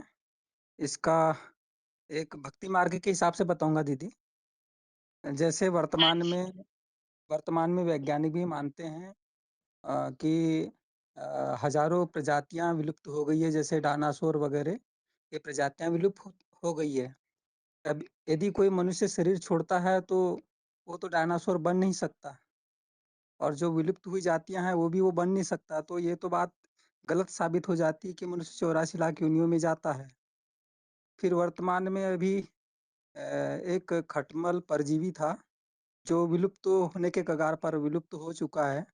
अभी 10-15 साल से दिखाई नहीं दे रहा है, तो खटमल भी कोई मनुष्य बन नहीं सकता। वैसे ही आ, हजारों जो प्रजातियां हैं उनमें जा ही नहीं सकता, तो 84 लाख योनियों में जाने की बात ही गलत साबित हो जाती है। तो इसके आधार पे हम आज के वैज्ञानिकों को भी समझा सकते हैं, और जो शास्त्रकार हैं उनको भी बता सकते हैं कि भाई मनुष्य 84 लाख योनियों में नहीं जाता है, वो सिर्फ मनुष्य योनि में ही जाता है। फिर 84 लाख की जो बात आई है, तो आज तक के कोई भी शास्त्रों में, वेदों में ये बात नहीं आई कि मनुष्य 84 लाख योनियों में जाता है, तो किन किन योनियों में जाता है। इससे भी ये बात गलत साबित होती है। एक अंधश्रद्धा जैसा ही लगता है। और शास्त्रों में जो बात आई है कि अहिल्या पत्थर की बन गई, और पत्थर से फिर भगवान के चरण कमल चरण स्पर्श से वो फिर स्त्री बन जाती है। यदि हम शास्त्रों की बातों को बाबा के मुरली के महावाक्यों के अनुसार यदि व्याख्या करेंगे, समझाएंगे लोगों को, तो वो मानेंगे कि शास्त्रों की भाषा अलंकारिक है और मनुष्य कोई पत्थर नहीं बनता है, पत्थर बुद्धि बनता है, ये बात भी वो मानेंगे।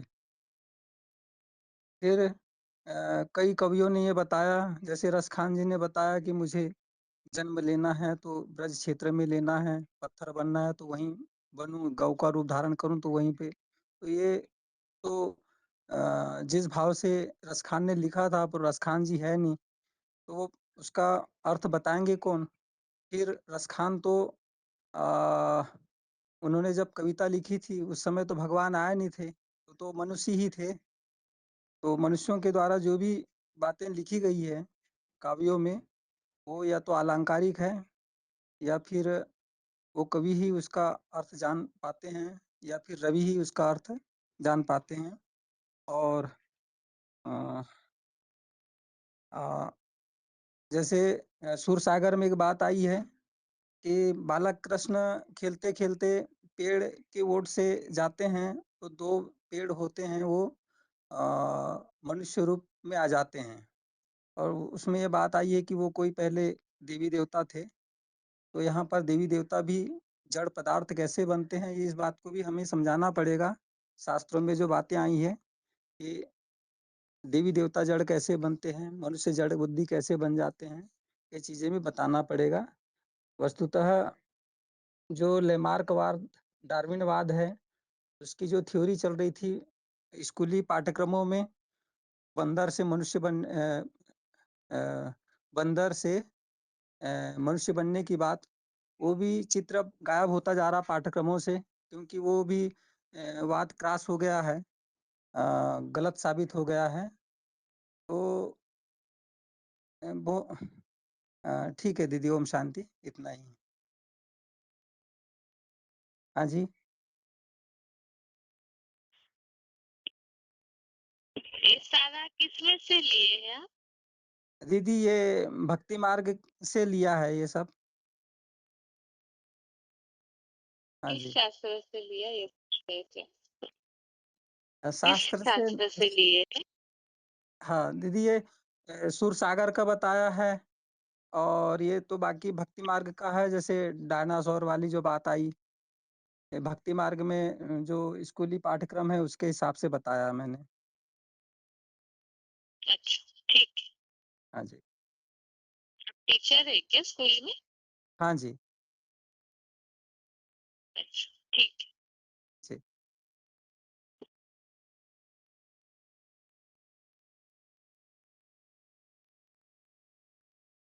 अभी जिनका भी फोन अनम्यूट हो रहा है, जैसे इसके पीछे के क्लासेस में गीता के भगवान के लिए ग्रुप बनाए थे, ऐसे ही भगवान सर्वव्यापी नहीं है, इस टॉपिक से रिलेटेड प्रश्नों के लिए सबसे पहले तो सर्वव्यापी है, इस बात के लिए कुछ फोन अनम्यूट किए जा रहे हैं। भगवान सर्वव्यापी है, इस बात भक्ति मार्ग वाले जो भी बातें रखते हैं, आपको उन बातों को रखना है। और रोल नंबर बताइए, जिनका फोन हम अनम्यूट कर रहे हैं, रोल नंबर बताइए अपना। हाँ, ओम शांति दीदी, 18,081 ना। आगे अगला फोन अनम्यूट है, रोल नंबर बताइए। 9572 लातूर।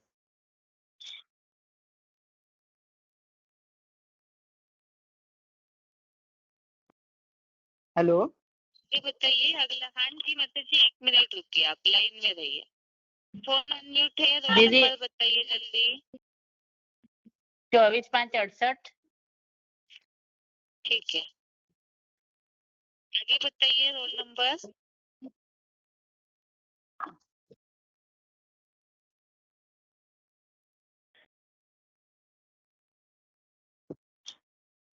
वन 4389 माता जी। और आगे और एक फोन अनम्यूट है, रोल नंबर बताइए। 14579। ठीक है, ये जिनका भी अनम्यूट किया है ना, देखिए तो जलगांव के माता जी 14579 14389 24,568 और 9572। आप सभी को ये बात बतानी होगी, भगवान सर्वव्यापी है, इसके लिए भक्ति मार्ग वाले जो बातें बोलते हैं, तो आपको उन सब बातों को बताना होगा।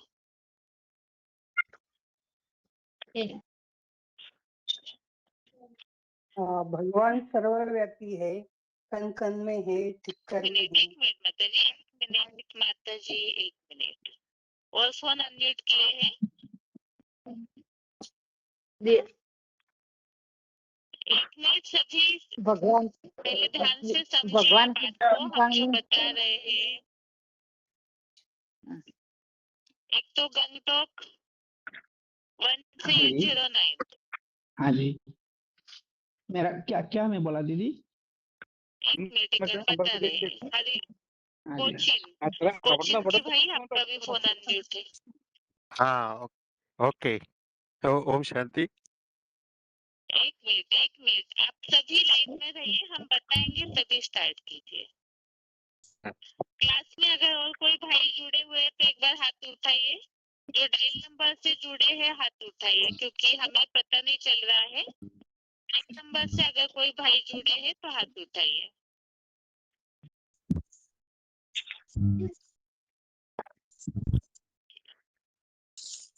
रोल नंबर बताइए अभी जिनका फोन अनम्यूट किया है भाई। 4783। 4783 हो गया। 13805 हाँ जी।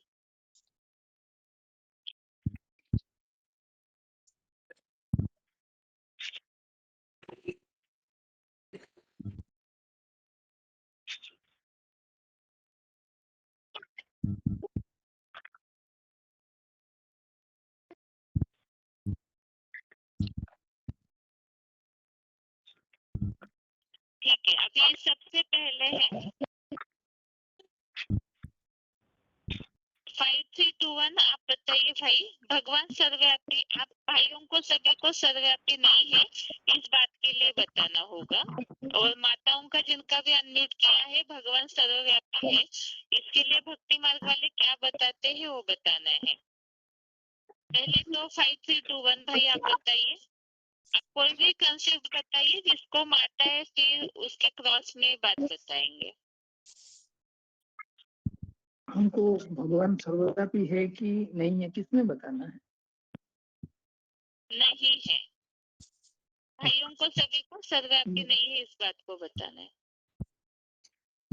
तो माताएं पहले प्रश्न पूछे ना कि भगवान सर्वव्यापी है, जो मान्यता का आधार पर संसार में चल रहा है, तो मान्यता को सामने लाया जाए, उसका काट किया जाएगा ना। अच्छा ठीक है, 2468 बताइए माता जी, कोई भी एक मान्यता बताइए, प्रश्न अच्छे से समझे। आपको सारी बातें सर्वव्यापी है, इसके लिए लोग क्या बोलते हैं वो बातें ही बतानी है। इसमें ये कहते हैं ना भगवान कण कण में है, तो बताते हैं। हाँ? ऐसे बताना है दीदी, कण कण में भगवान है, को कण कण में कहते हैं। कण कण में है, तो इस बात को भी विस्तार से बताइए, क्या क्या बताते हैं इस टॉपिक में भक्ति मार्ग वाले। कण कण में है मतलब सभी जगह, पशु पक्षी मकोड़े जानवरों में, सभी जगह कीट पशु सब में भगवान है, ऐसे बताते हैं। इसलिए वो कहते कि उन्हें खाने पीने को दो आप। 5 तत्वों में भगवान है, जलवायु अग्नि सब कण कण में भगवान है। बताइए भाइयों में से 5 3 2 1 बताइए अभी। अगर भगवान कण कण में व्यापक है, जलवायु में है, तो भगवान की विशेषता क्या है? जो जिसको हम सर्वशक्तिवान सर्वज्ञ बोलते हैं, उनका विशेषता का परिप्रकाश उनमें होना चाहिए ना। तो इसे भगवान के लिए ऊंचा तेरा नाम, ऊंचा तेरा धाम, ऊंचा तेरा काम बोलते हैं, इतनी मान्यता देते हैं, तो फिर कण कण में कण कण जैसे नाचीज ये बात है, उसमें भगवान को समझना कितना सार्थक होगा। जो जिसका वैल्यू मनुष्य नहीं देते, जानवर देते नहीं है, उसको उसमें हम जो सर्वशक्तिवान है सर्वज्ञ है उसको मानना, ये तो ठीक नहीं होता है। तो जैसे कोई बड़े व्यक्ति को अपमान किया जाता है तो उसका भी दंड मिल जाता है। एग्जाम्पल के तौर में कोई जज रास्ते में चलते जा रहा है, उसका कोई अपमान कर देता है, तो तुरंत उसको जज उसको जेल में डलवा दे सकता है। तो भगवान को और कीड़े मकोड़े विष्ठा में बोलना, हर जगह बोलना, उनका तो बेइज्जती हो जाता है। कुत्ता बिल्ली में बोलना, ये भी बेइज्जती हो जाता है। जैसे कोई मनुष्य मरता है तो उनका भक्ति मार्ग में भारतीय हिंदुओं में क्या करते हैं, क्या जन्म लिया ये देखते हैं। अगर जन्म लेने के बाद वो मरा हुआ मनुष्य कोई कुत्ता बिल्ली बनता है, कीड़ा मकोड़ा बनता है, अगर कोई पंडित बोलता है तो फिर बोलते हैं तुम थोड़ा दोबारा चेक करो तो ये कुत्ता बिल्ली बनेगा क्या मेरा बाप जाकर के। तो आपका बाप जाकर के कुत्ता बिल्ली नहीं बनेगा तो भगवान कुत्ता बिल्ली कैसे बनेगा? ये तो उनका असम्मान हो जा रहा है। या तो आप उनको जानते नहीं, उनका महत्व जानते नहीं, गुण कर्तव्य को जानते नहीं। तो इसीलिए उनका जिनका बारे में बात कर रहे हो उसका गुण कर्तव्य धाम विशेषता कब आते हैं ये जानना जरूरी है। वैसे जो मान्यताएं हैं वो मान्यता को परखना जरूरी है। लेकिन हमारा ऐसा सवाल है, आपको तो अनाज मिलता है, पृथ्वी से जल से आपको बारिश मिलती है, सूरज से रोशनी मिलती है, आकाश से वायु से आपको श्वसन का कार्य होता है, तो ये भी भगवान का ही कार्य है ना। हाँ इसको भगवान नहीं कहेंगे क्या 5 तत्वों को? हाँ दीदी, माता जी, दीदी और हाँ कोई को बोलने दीजिए। हाँ जी, गंतव्य खंडन बताइए। करो। हाँ जी दीदी। तो ऐसा बताया है कि जो बताया ना दीदी ने, माता जी ने, कि भगवान जल में थल में सब में है। अगर भगवान जल थल कण में होता, अगर भगवान सब में होता, तो फिर ये गीता में क्यों ऐसा शब्द आता है कि जब जब धर्म की ग्लानि होती है तब मैं आता हूँ। यदा यदा हि धर्मस्य ग्लानिर्भवति भारत अभ्युत्थानम् अधर्मस्य तदा आत्मानं सृजाम्यहम् परित्राणाय साधूनां विनाशाय च दुष्कृतम् धर्म संस्थापनार्थाय संभवामि युगे युगे। ये शब्द से क्लियर होता है कि परमपिता परमात्मा इस सृष्टि पर नहीं है तब ना हम पुकारते हैं। अगर जल में है तो हम जल के सामने में जाकर क्यों नहीं बोलते कि हे जल हमको पतित से पावन बनाओ या अर्थ हमारा दुख हरण करो। तो गीता में भगवान ही बोलता है कि जब जब धर्म की ग्लानि होती है, तो अधर्म का वृद्धि होती है, तो मैं इस सृष्टि पर आता हूँ।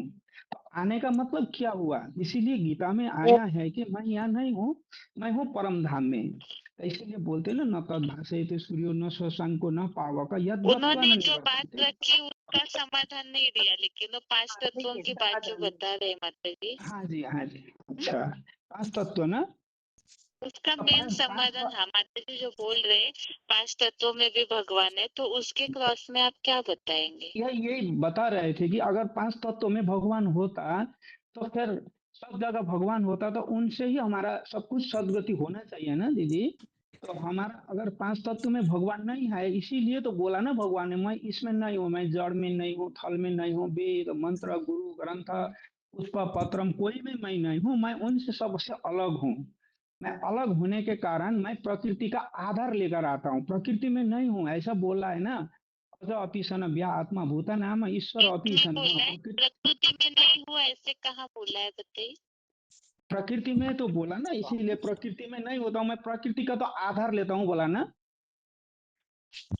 प्रकृतिम सम अधिष्ठाय संभवाम्य आत्मा वो तो माया, ऐसा आपको बोला लाभ कि दे मैं रहे हैं ना, से हाँ क्या जी, है नहीं। प्रकृति का आधार नहीं लेता हूँ, आधार लेता हूँ, लेकिन मैं प्रकृति नहीं हूँ।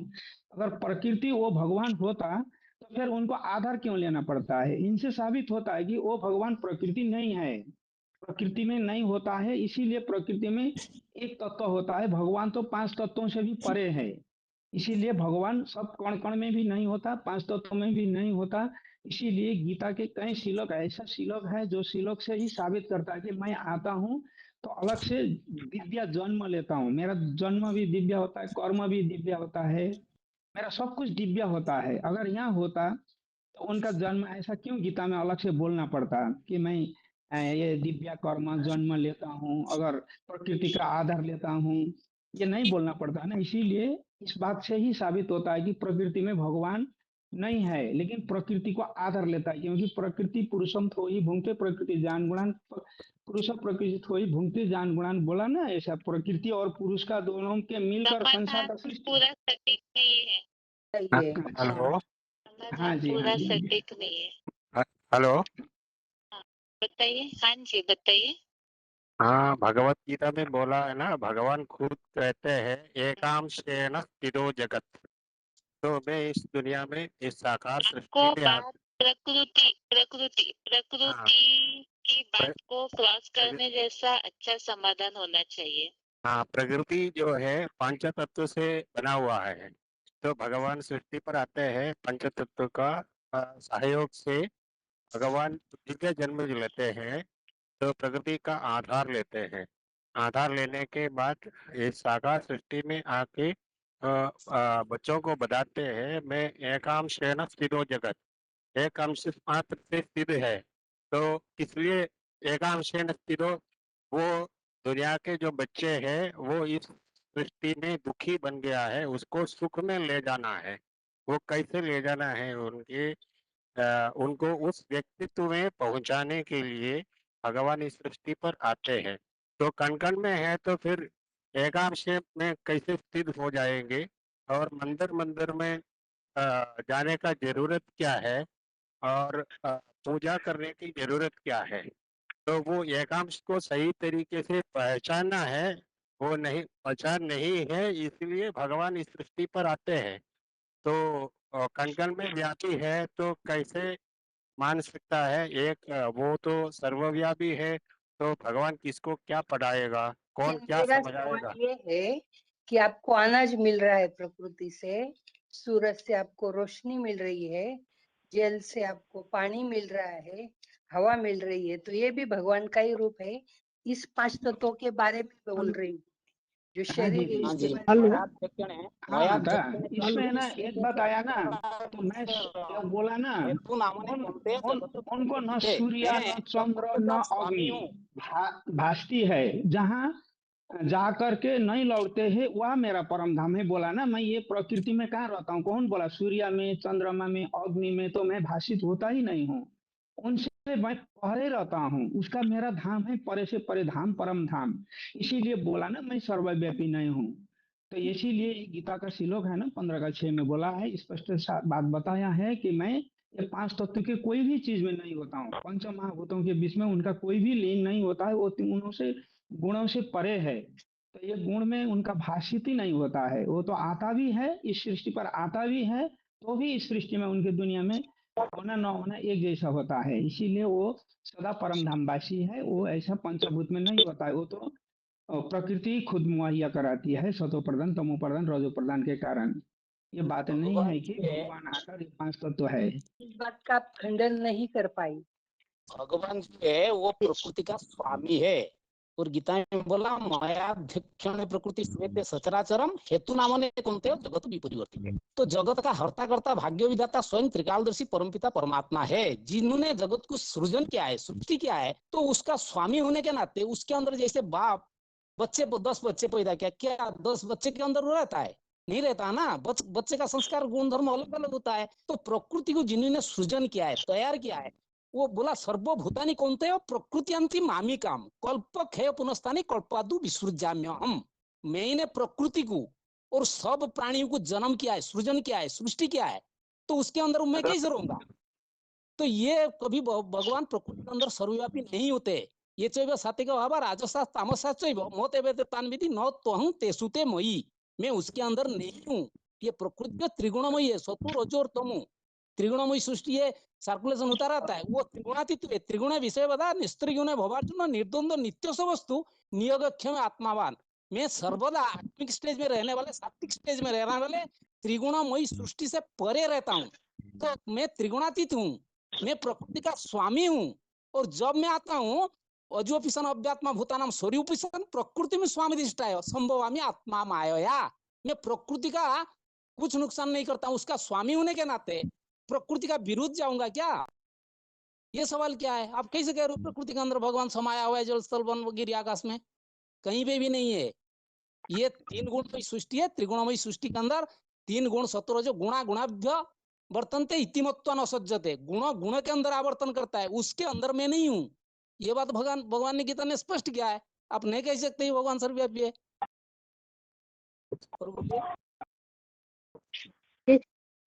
दीदी 10वें अध्याय में बताया है ना कि नदियों में गंगा हूँ, पशुओं में सिंह हूँ, आदित्यों में विष्णु हूँ, पक्षियों में मोर हूँ। ठीक है, बताइए भाई। पहले बात एक मिनट, हेलो, एक के बाद एक को बोलने दीजिए, एक के बाद एक, सभी को चांस मिले। 5 3 2 1 बताइए।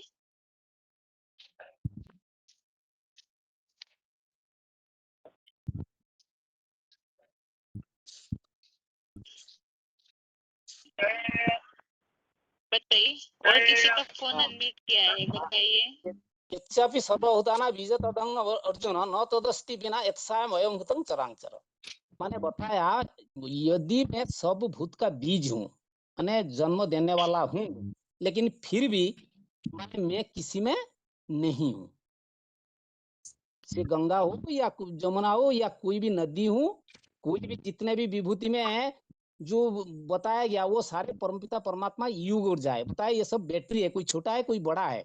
किससे पावर लिया? एक परमपिता सुप्रीम सोल भगवान से वो पावर लेके माने भगवान का सृष्टिगत कार्य को परिचालना करने के लिए वो सब निमित्त बने, लेकिन उसके अंदर मैं नहीं हूँ। ये बात साफ बता दिया गीता में। फिर आप कैसे करते हो कि भगवान सर्वव्यापी है? और ये भी आगे बता दिया अथवा बहु इतना किंग जाते न तवार्चना विष्टाभ्याम इदम कृष्ण एकासी स्थित जगत। मैं एक आसन में सारे शक्ति ऊर्जा को, सारे युग ऊर्जा को, ज्ञान ऊर्जा को मैंने समापन करके उसके अंदर दे के मैं तो परम धाम में जाके बैठा हूँ। तो भगवान सर्वव्यापी हो ही नहीं सकता। और बताइए।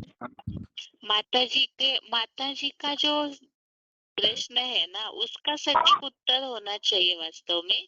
माता जी ने प्रश्न ये पूछा है कि 5 तत्वों से, एक मिनट, 5 तत्वों से हम सभी की पूर्ति होती है ना, भोजन मिल रहा है, पानी मिल रहा है, रोशनी मिल रही है।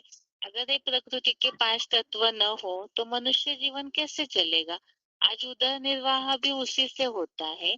तो इसीलिए भगवान का कर्तव्य क्या है? मनुष्य सृष्टि को चलाने के लिए पर्याप्त साधन उपलब्ध कराना। जो 13वें अध्याय का श्लोक हमने देखा ना, भरण पोषण करता है, ये बताया हुआ है। तो इस अनुसार जो प्रश्न पूछा है तो उसका समाधान भी वैसे होना चाहिए कि 5 तत्वों से हमारी पूर्ति हो रही है, तो इसीलिए वो प्रकृति भगवान का रूप है। तो कण कण में भगवान व्यापी है, ये बात स्पष्ट हो रही है। तो इसे क्रॉस करने वाला कोई अच्छा समाधान बताइए। जो अलग बातें है, एकांक्षण स्थितो जगत, ये सब जो बातें बताइए सो ठीक है, लेकिन भोजन मिलने से ही भगवान सिद्ध होते हैं या नहीं, इस बात को क्या समाधान बताएंगे, ये बताइए। जड़ सूर्य होता है, जड़ सूर्य की रोशनी से सारे जड़ जंगम सृष्टि जो है उससे ऊर्जा मिलती है। एक तो ज्ञान सूर्य परमात्मा है, जिनके जरिए इन्हें सारे सृष्टिगत कार्य संचालन होती है। उनकी युग ऊर्जा और ज्ञान ऊर्जा के जरिए, जड़ सूर्य हो या चंद्रमा हो, सब ज्ञान सूर्य से ही रोशनी लगती है। तो इसीलिए ये सृष्टिगत कार्य भगवान की शक्ति के आधार पर संचालन हो रही है। शक्ति है, लेकिन भगवान उसमें नहीं है। हम तो यही बात कर रहे हैं। लेकिन भगवान शक्ति नहीं होगा उसके अंदर तो वो कार्य नहीं होगा। इसीलिए भी एक श्लोक को बताया था कि माने ईश्वर सर्वभूतानां उद्देश्य तिष्ठति अर्जुन, और भाम्यमान्यं भूतानि करके था। तो मतलब आपण ज्या व्यक्तीशी बोलत आहात त्यांनी आपला कॉल होल्ड वर ठेवला आहे। कृपया लाइन पर रहा। आप जिस व्यक्ति से बात कर रहे हैं उन्होंने आपके कॉल को होल्ड पर रखा है। कृपया लाइन पर बने रहिए। The person you are speaking with has put your call on hold. Please stay on the line. आपण ज्या व्यक्तीशी बोलत आहात त्यांनी आपला कॉल होल्ड वर ठेवला आहे। कृपया लाइन पर रहा। आप जिस व्यक्ति से बात कर रहे हैं उन्होंने आपके कॉल को होल्ड पर रखा है। कृपया लाइन पर बने रहिए। The person you are speaking with ये बताया यावत संध्याते किंचित सत्वम स्थावर जंगमम क्षेत्र क्षेत्र स्वयंगात तत्विधि भरत श्रव। तो मतलब जो निराकार शिव सुप्रीम सोल जो क्षेत्रज्ञ है, जो योग और ज्ञान की ऊर्जा जिसके अंदर समाया हुआ है, तो वो जिस क्षेत्र में आते हैं, जिस मानवीय रथ में आते हैं, उसके जरिए जो सारा जड़जंगम सृष्टि निर्माण होता है, तो उसके अंदर वही युग ऊर्जा कण कण में भर जाता है, जिसके आधार पर सृष्टिगत कार्य संचालन होती रहती है। इसलिए भगवान का शक्ति सब में होने के नाते लोग भगवान को सर्वव्यापी मान लेते हैं कि भगवान का अस्तित्व सब में नहीं रहता। उनका शक्ति का ऊर्जा, ज्ञान का ऊर्जा, युग का ऊर्जा समाया होता है, जिसके आधार पर सृष्टि संचालित होती है। इसके आधार पर हम समझा सकते हैं। बाकी और कोई हेलो, और किसी का फोन अनम्यूट किया है, बताइए उसका थोड़ा। बाकी इसके अलावा जो जिनके ग्रुप में फोन अनम्यूट है, इसके अलावा किसी का phone unmute. Hello hello hello hello Rahul केला के मत जी बोलिए। हाँ दीदी। तो वो जो भगवान का वास्तव इस पंचतत्व की जो दुनिया से परे है, तुरिया धाम जो परम धाम में है, तो मूल प्रश्न ये है कि हमारी 5 तत्वों से पूर्ति होती है, इसीलिए वो भगवान का रूप है। इसके लिए क्या समाधान बताएंगे, मुझे इस बात को क्लियर कीजिए।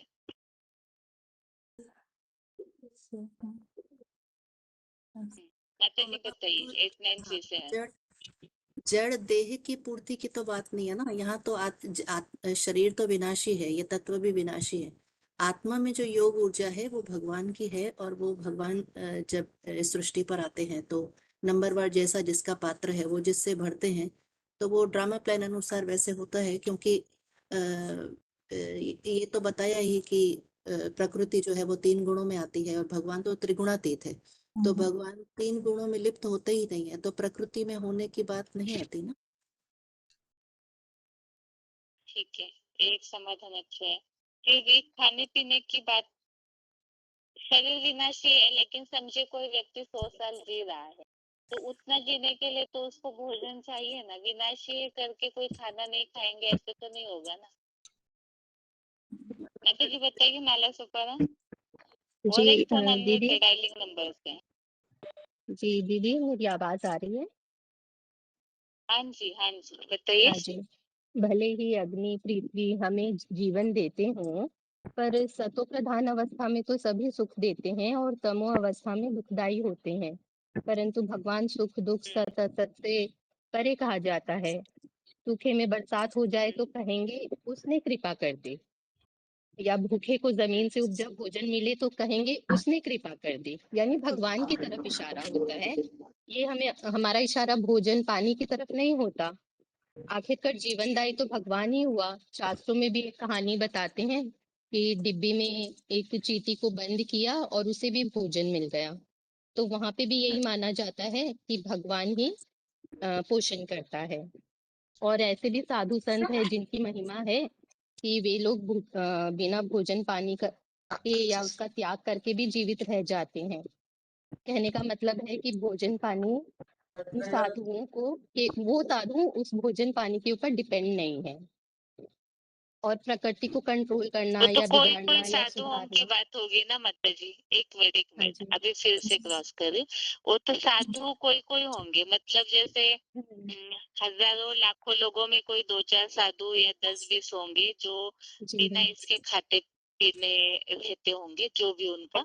लेकिन सामान्यतः जितने भी जनरेशन है वो तो बिना भोजन के या बिना हवा बिना पानी के नहीं रह सकती है ना। नहीं रह सकते, ये पॉइंट फिर नहीं बोल सकते। लोग फिर हम ऐसे ऐसे भी बोल बोलेंगे। और सकते हैं। दूसरी बात, लोग क्या बोल सकते हैं इस बात के लिए कि वो भी उनके ऊपर अलग से भगवान की कृपा होगी इसलिए बिना खाए पिए रह रहे।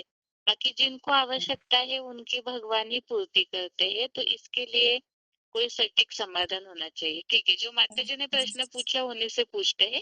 माता जी आप बताइए, आप क्या समाधान बताएंगे? अगर पांच तत्व भगवान है, भगवान का रूप है, तो जो भूकंप आते हैं या अति बारिश होने से बाढ़ में हो जाता है नुकसान, या तेज रोशनी से नुकसान हो जाता है, या बादल आ जाता है, तो ये तो भगवान का रूप है, तो विनाशकारी साबित हो रहा है। तो ये भगवान का रूप नहीं हो सकता, इनसे नुकसानदायी है ये। ठीक है। दीदी ये भी तो ऐसे बोल सकते हैं कि एक बार प्रकृति प्रकोप के लिए कह देते हैं कि हमने गलती की है तो भगवान ने इसके द्वारा हमें सजा दी है। और गीता में तो ये भी बोला है जन्म मृत्यु जरा व्याधि दुख दोषानुदर्शनम, कि भगवान पराये जन्म मृत्यु बुढ़ापे बीमारी दुखों के दोषों को अपने जैसा अच्छे से देखते हैं। ठीक है, एक बात और ऐसे बुद्धि में आई थी। ये बताया जा सकता है कि देखिए खाना पीना खा लेते हैं। आज दुनिया में बहुत ऐसे लोग हैं ना, जैसे करोड़पति है, सोने की थाली में भोजन कर रहे, वो अच्छी खासी हवा रोशनी महलों में रहते हैं, लेकिन उसके बावजूद भी अंदर से कहीं ना कहीं भय रहता है। तो मंदिर में जरूर जाना पसंद करेंगे, शांति के लिए याचना जरूर करेंगे। अगर भोजन ही सब कुछ है तो भगवान की अलग से लोग प्रार्थना क्यों करते हैं? भोजन में से भगवान मिल गया ना उन्हें, तो फिर अलग से भगवान के लिए याचनाएं क्यों करते हैं, भजन कीर्तन गाते हैं या पूजा पाठ वगैरह करते हैं? तो इन सब की आवश्यकता क्या है? मतलब इससे स्पष्ट है कि भोजन में भगवान है या प्रकृति के तत्वों में भगवान है, तो अलग से फिर याचना करने की आवश्यकता क्या है? सूरज की पूजा की तो मंदिर में मूर्ति की पूजा करने क्यों जाते हैं? ओम इस तरह शांति की दीदी। क्रॉस बातें भी बताई जा सकती है। सही बात है ठीक है, बाकी और थोड़ा सा इसके लिए क्रॉस समाधान और सोच करके रखिए। कल के टेस्ट में से इस प्रश्न को ही रिपीट करके पूछेंगे। अच्छा ठीक है। और दीदी भगवान का रूप वो 3K42 में जो बताया ना मैंने यो सस्ते पराबुद्धे, तो मैंने प्रकृति के आधार पे तो भगवान को सिद्ध नहीं कर सकते ना सिर्फ, क्योंकि वो इंद्रियों का कनेक्शन तो प्रकृति से शरीर से, पर इंद्रियों से भी प्रबल मन को बताया, मन बुद्धि से भी, मन से भी ऊपर बुद्धि को बताया, और जो भगवान का असली स्वरूप बताया वो 3K42 में, वो तो बुद्धि से भी परे के हिसाब से बताया ना दी, तो मैंने इस हिसाब से भी बता सकते हैं ना, है ना दी? हाँ जी माता जी, मतलब ये इसलिए हम ऐसे पूछ रहे हैं ताकि हमारे पास क्रॉस में समाधान सारे होने चाहिए कि अगर एक बात के लिए नया तर्क निकालते हैं तो उसके लिए हम और भी तर्क देकर के समाधान दे सके। इस हिसाब से बार बार आगे पीछे की बातों को लेकर के पूछा जा रहा है। बाकी जी कल के टेस्ट के लिए फिर इसी प्रश्नों को कंटिन्यू करेंगे, तो और थोड़ा सा तैयारी करके रखिए। इसके लिए गीता क्लास यहाँ ही पूरा करते हैं। ओम शांति।